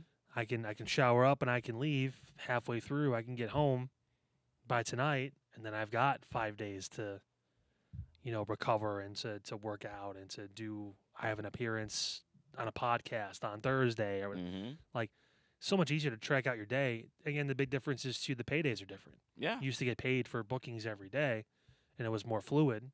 House, if we draw a certain number of people, now it's all fixed. Yeah, so there's been less of a need to do more shows because you're making what you're making. Right. I think the lone exception is the merchandise. That can be a mover, but also if you're a heel, sometimes it's harder, and it's normally been. And that's the thing. And that's the other thing. Nobody wants to be a heel because you can't like JBL. In my opinion, JBL is one of the all-time greatest heels in the history of this profession. But JBL can't sell merch.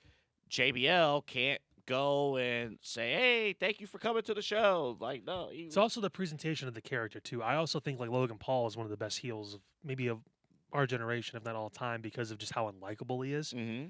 But he still sells merch. He sells merch.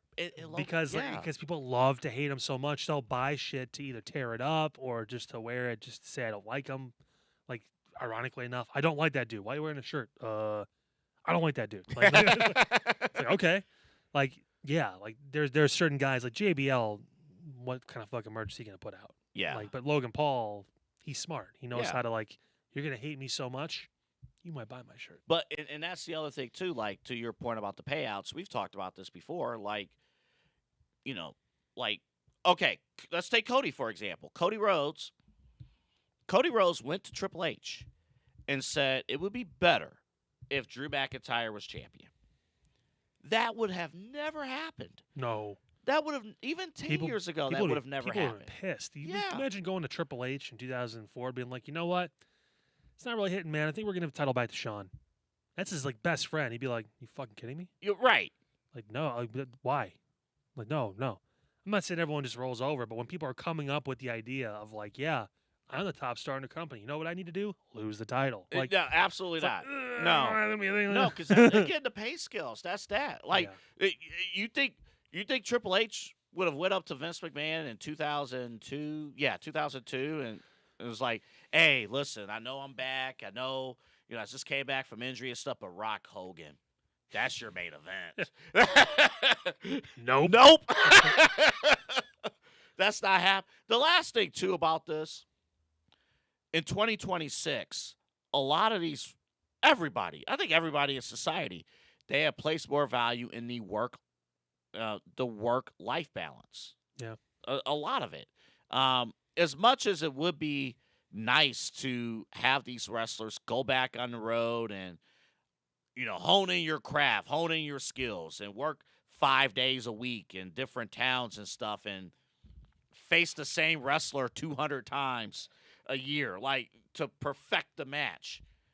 I mean, no, no, nobody's going to sign up for that. It's just not going to happen. Nope. And are the matches really taking that much of a hit? Because you are right, they are doing more within the matches now. Yeah. In that, You're getting more substance, and especially the main event matches and stuff too. I think on a day-to-day basis, maybe than you were before. Mm-hmm. Because of the moves, the different stuff, all that. The quality, again, is more up for debate. Some people just enjoy old-school wrestling or some stuff even from 20 years ago that just looked better. Now, if you're not working on your craft in any way, shape, or form, then it will be exposed. Because running back all day, but so if you can't be given the opportunity to be free and then not do anything. Yeah. You got to still. Well, it's like social media is the biggest opening for these people that aren't. And you know what? Better to ask for forgiveness and permission. Yeah. I'd rather get released, at least knowing that I was trying to get my bit over, my character over, than just sit there and be like, wonder what they have for me this week. I guess I just have to wait. That's why I get Chelsea Green put out a fucking page. A newspaper page calling the Undertaker the new dark arts minister or something like that in her fucking delegation for going to bat for her against Michael Hayes on his fucking podcast. Same fucking day. Yep.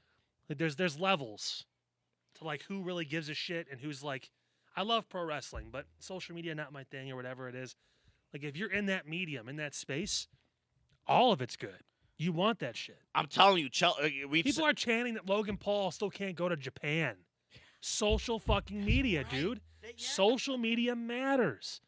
You cannot be in this profession in 2026, unfortunately, and not take advantage of that. Drew McIntyre.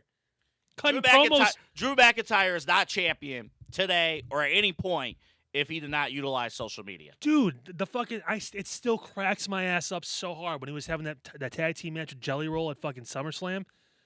I'm stuck here on the fucking road with these cows. Might as well be you, Jelly Roll, you fat fuck. Best fucking bit I've ever seen. So good. The man tweeted during WrestleMania while he was wrestling. Took a phone and said bored at work. It became a t-shirt. He made money as a heel. He made money. It's amazing. While winning the world title at WrestleMania. Only to lose it at WrestleMania. 5 minutes after he won it. Bored at work started trending. Come on, dude. You have to. if you're not going to have 200 matches a year in front of all these different crowds and stuff, that's how you connect with everybody. It's how you connect with the fans in Fargo, North Dakota, and the fans over in fucking New York City. Yep. It's how you connect with the fans in Poughkeepsie, or fucking Houston. It doesn't matter. Like, that's how you really get everyone on board, by taking advantage of a medium that reaches everybody. Because you're not going to fucking 6 different towns every week. You're going to 1, maybe 2. So this is that goes to the AEW wrestlers too. Yeah, that's exactly, yeah. For as stupid as the Darby Allin thing was to open the show, for as dumb as it was, and as obviously staged as it was, at least he's giving it a shot. At least he's trying to do something. I mean, it's not and great. Again, and remember, if you always go, and you're right, if you always go too far, that's where great leadership will tell you, hey, I like what you're doing. Dial it down a little bit, or run it by us, or something like that. Let's take a different direction or something like that. I'd rather be told than to not do anything and be like, well, we don't have anything for you, or we don't have a character for you, or we don't know where you're going to go from here. It's like, well, what has Hangman Page done in terms of relevance on social media lately? Nothing. But he cut a promo in Spanish where everyone was sucking his nuts. I thought it was cool in the moment. He did nothing to follow it up. Yeah. He's not a face you build your company on. I'm sorry. But yet, I don't care how good of a wrestler you think he is. But yet, MJF is all over social. MJF is everywhere. You can think someone's a good pro wrestler, but think they don't know what they're doing in the business. Like, just because you can do really good moves, and you may even have good psychology in your matches, and you can tell a story. But if you're not making any money, your ratings are going down, or they're hanging where they are, it's like, okay, well, then what are you really bringing to the table? Because the goal as a business is to bring more people in to make more money. If you're not doing that, then obviously the onus goes back to you must be doing something wrong or not doing enough with your work. Right. It's like getting raises at work, I'm not a fan of someone who doesn't do their job and gets paid a bunch of money and we're expected to just keep paying them the same money. Yeah. That's not usually not how that works. Usually you get fired, whatever, get demoted, whatever. But we're okay with these numbers going down and all that stuff because, well, he's a really good wrestler. Based on what? More people that buy. What's their merchandise sales like? What is he doing? Are there more people in the seats that are watching him? What? Why? Because he does a flip and clotheslines someone? He's a good fucking wrestler? What are they doing? What are they bringing to the table other than another fucking warm body to put in the fucking ring? What are they doing? That's my problem with this. There's no expansion beyond what you see on TV. And it's not just AEW, but I'm just saying. Yeah. It's like, and maybe that could be the problem with WWE as well. I mean, you could see that. Austin Theory's problem was he was going on social media and being too inspirational. He's talking about Jesus. He's talking about stuff. People don't want to hear that shit. They want to see him be an asshole. But you know what? Though? Oh, my God, he's a good guy. Again, at least you're on social media. You're doing something. You're being exposed. We're not going to have much time to get on the WrestleMania thing here. He lied. AJ lied. Because he said he wanted to go out in WrestleMania and he thought about it and he was like, well, I'd rather go out in the Royal Rumble. No, your last appearance is at WrestleMania. Yes, yeah. You're going to the Hall of Fame. He was like, all the story. There wasn't you enough lying build sack up. of Come son. on now, You stop lying. Yeah, you're a phenomenal liar. Yeah. This is a topic to come to next week because are we going to be locked in, ready to go post-Elimination Chamber? I think we're both of the Chamber winners are not going to be the only people challenging for the titles probably at Mania. And that's funny. I do want to play one more clip if we have it available. And it is Cody Rhodes talking about who could be, and this is courtesy of ESPN. Again, we could be saved by ESPN. We'll see. But who could be a successor to Triple H out of the current roster? Who would be likely to be successful? Step in. Take a look. Fight for it. And I didn't see that at first. I thought, well, obviously I'm the best candidate. I don't want to run the place. I don't know if I'm actually the best candidate. No, but you want to run the place? I felt like I had some experience and I'd be interested in something like that. But also, it's very clear that CM Punk is really great at helping develop young talent. He probably has a knack for it more than anybody. Seth Rollins is a little bit more rough around the edges, but probably would be an outstanding boss. when it comes down to it. I'd love to throw my name in the hat. I don't know if I'm ready to do it officially yet, but I like the fact that there's the three of us, plus there's tons of other people. Bailey, Roman will always have a say. Just you've got an older locker room right now, so eventually those positions, see if you can do good, because it's not always booking. The industry is not easy, and Triple H doing a great job. So thankfully we have him for quite some time. And he's the one. That's courtesy of ESPN, ESPN Radio, Unsportsmanlike. They do a great show, by the way. But I love how the title is there, even though he's. Was this recent? Yeah. Yeah, this was. So yeah, he's today. He's not champion. Why is his side plates on that title? That's a good point. Did we miss something? Did he win the title at a house show or something? Oh no, this wasn't. I don't think this was like recent. This had to be like a while ago. Did they just uploaded it like 2 days ago or something? Somebody uploaded it. Yeah. But, yeah. Because. You know what? This is probably going into the Rumble. Maybe. Yeah. It's going into the Rumble. Yeah. But what do you think? I mean. No, he's not wrong. I like how Cody. Do you think Cody, in the back of his mind, was just like, man, after that AEW experience, yeah, I'm cool on. No, I think he got a taste of it, and he realized that with proper leadership, if he was actually the person in the chair making the decisions, he felt like he probably could do it. Yeah. And it helps when you watch your dad book. His dad was a booker. Yeah. Dusty wrestled, obviously, but he booked for WCW. He did that work. He saw what you needed to do, what you didn't need to do, all that stuff. And knows all the stories. Yes. And he's been around this business long enough to where you could trust him to take over the show, and you'd feel pretty confident. You could say the same thing about CM Punk. I think it'd be very ironic. It would be. If Punk took over WWE's booking and creative process and competed against Tony Khan. It would be. His dumbass couldn't lead, so I'll do it. But Punk, another guy who had experience. Yep. He basically wrote Collision for, those. They made the show for him. Yeah. He was going to run the show. The Elite were going to be the Dynamite guys, and Collision was going to be Punk's show. And he had all the say, and he was essentially in the room with Tony writing the show, pretty much. So, yeah, and obviously the Shield guys, Seth and Roman, it's easy to say them. I don't think Roman would want to do that. Yeah, that's what I was saying. And the way that Cody said it, too, is like Roman will always have a say. Roman's more like an Undertaker to me. Yeah, definitely. He'll pop in, especially it depends on who's running it, too. If it's Cody, I think Roman and Cody at that point will have a much better camaraderie. If there's a big story, if we're talking WrestleMania main event, if there's, hey, we need another set of eyes or something like that, that's where you can see Roman Reigns stepping in. And it's like, hey, this is how we could make the story better. And, hey, listen, from Roman's standpoint, if you do credit Roman for saying, hey, it would be better if we held off on Cody finishing the story for a year to get to the finish line, it worked. Yeah. I mean, that WrestleMania 40 finish, one of the all-time great finishes in pro wrestling history. It worked. Yeah, Bailey is a no for me. I don't see her. I'd see her when she's done. I think she wants to wrestle for a long time. So I think I more or less see her as a trainer. I see Bailey as a locker room leader. Again, she already is. Again, we're not there.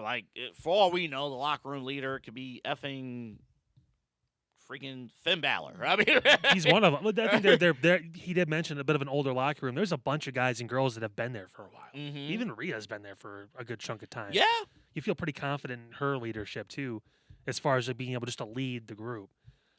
Finn's one of those guys. Obviously, even Shinsuke, those kind of guys. They've been around so long. Yeah, they know the ins and outs of the business. You feel pretty confident. But a lot of them you could see going into a role that AJ Styles is in now. The sleeper in all this is Seth, because of his body and stuff too, depending on how much longer he wants to do this, as far as actually wrestling. He's the one to me that stands out as one of those guys that could see that opportunity and be like, I really want to do that. And Triple H kind of probably saw that in him early too and said, okay, if I ever get the chance, Seth will be one of those guys I look at in circle and say, hey, when you're done, you sit next to me. So what about Chris Jericho? Fuck no. Why not, though? Because he still wants to be a rock star in his 70s. He's not doing it. No, his first love, whether he wants to admit it or not, is rock and roll. Yeah, I think honestly, he may actually admit that. I think he always wanted to be a rock star. He probably honestly said it in an interview at some point. And wrestling was his another one of his passions. But no, I think He'll wrestle a little while longer. He's not dumb. He knows it'll be time Mm-hmm. at some point here relatively soon, whether it's an AEW or WWE, wherever, to call it. He may have honestly already made the decision. Good. Could have just said, hey, I'll do this tour and then we'll see how I feel next year, but probably not. Like, So when we see him in that box on Saturday, that'd be great. You know what? And this is the problem. So WWE has an issue with these surprises. Really dropping the bar. And we're going to be together on Saturday night. Yeah. Watching this match. Yeah, us. Watching this Eli, whole. Eli will be there with Yeah, us too. we'll see if Jake decides to grace us with his presence. We know he's got a great new show going on the normal airwaves. Yeah. Not the nice fancy ones like we have. But, so I'm I think curious. he knows how to use a space bar at that job. Oh, too. I guarantee you he fucking does. Yep. And if he doesn't, Seth whips his ass into shape. I know. But I'm just concerned if it's like fucking Danhausen or something like that, I'm going to be so mad. Like, don't use this as a comedy bit. Don't use this as a fucking Road to WrestleMania chip that isn't someone like Jericho. I told you, the only two people will actually enjoy coming out of that box is Jericho or Belair. Bianca. Yeah. That's the only two people that'll be like, oh. Also, again, I can't reiterate this enough. Why has someone been in a box for weeks? It wasn't like at the beginning of the show at Elimination Chamber. The fuck is this? Open at the end of the show. Okay, well, I guess we'll have to see what. I could buy someone sitting in a box for 2 hours. I can't buy someone getting shipped across the country in a fucking crate. Listen, we stopped doing that a long time ago. All right? That's what you think. Well, that's as far as I'm going to go on. But you catch my drift here. There was no shipping and receiving going on in that category in hundreds of years. So we need to fucking stop this. Like, so you're telling me that WWE is having issues controlling its borders? Well, don't worry. There's going to be plenty of refrigerators there. That means there's going to be some freezers. That means there will be ice on hand. Oh. If needed in those moments to make sure things cool down a little bit. Got to ease the tension. Because we know that's what happens. I don't, dude. Again, how can you sell to people unless it's like a piece of like rock equipment and then Jericho comes out? Oh, he sent his guitar or something over that's had his logo on it. That's what I'm thinking. Like, it would have to be. It can't be a person. It has to be some kind of a prop that represents. Yes, it cannot be a person because if it's a person, that's abuse, and I'm filing a lawsuit for them. What if it's a bunch of worms and it's the boogeyman? He's coming to get you. You know what? That may be taking odds on Vegas. Are they doing that? Let's look at DraftKings and we'll see if they have anything on the odds of what the fuck's actually in there. They might. We'll check it out on Saturday. If we can bet on if Bob Dub Sports, if Bob going to shoot under 80, we can definitely book on this. The last wrestling story we'll mention. Great point. The last wrestling story we'll mention here briefly here. Warner Brothers Discovery has a new buyer. It is no longer Netflix. It is Paramount. Oh. Paramount raised their bid. Okay. Netflix said Netflix had an opportunity to match. Netflix said, nah, it doesn't financially make sense now. So all of Paramount, all of Warner Brothers Discovery, including the cable networks, including AEW, which has a minor, or Warner Brothers has a minor stake in AEW, will now be with Paramount. That includes the movie studios too. So Paramount only streaming, or is it owned by like NBC or CBS? CBS. So there's no wrestling on CBS. Correct. Paramount had UFC. Yeah, but it's also part of TKO. That's all. So TKO. But it's not pro wrestling. Correct. So they're able to kind of. So AEW got bailed out. They did. Yeah. They did. Tony Khan said, "Give me more money." Now, if we were for shitty wrestling product, give me more money. Now, if we were doing a movie podcast, that's a different story in terms of how Paramount and Warner Brothers is going to operate. But at least that's like oil and water. I know, but at least the movie people are like, okay, at least Netflix is not going to ruin a movie studio. They put out good movies. Most streamed movie of all time, Happy Gilmore 2. Well, correct, but they're talking about like, oh, make sure movies are still released in theaters and stuff like that. Well, listen, you can go watch Elimination Chamber in movie theaters tomorrow. You can. Yep. Buy your tickets. Buy Regal your tickets. Cinemas. It's only $50. Fuck. Only $50. I'll go see Scream 7. I think all CNN employees are going to see Scream 7 as well after this accusation. Good night, everybody. Oof. Hide your kids. Hide your wife. Ice is on the path tonight. And we'll keep that in. My turn.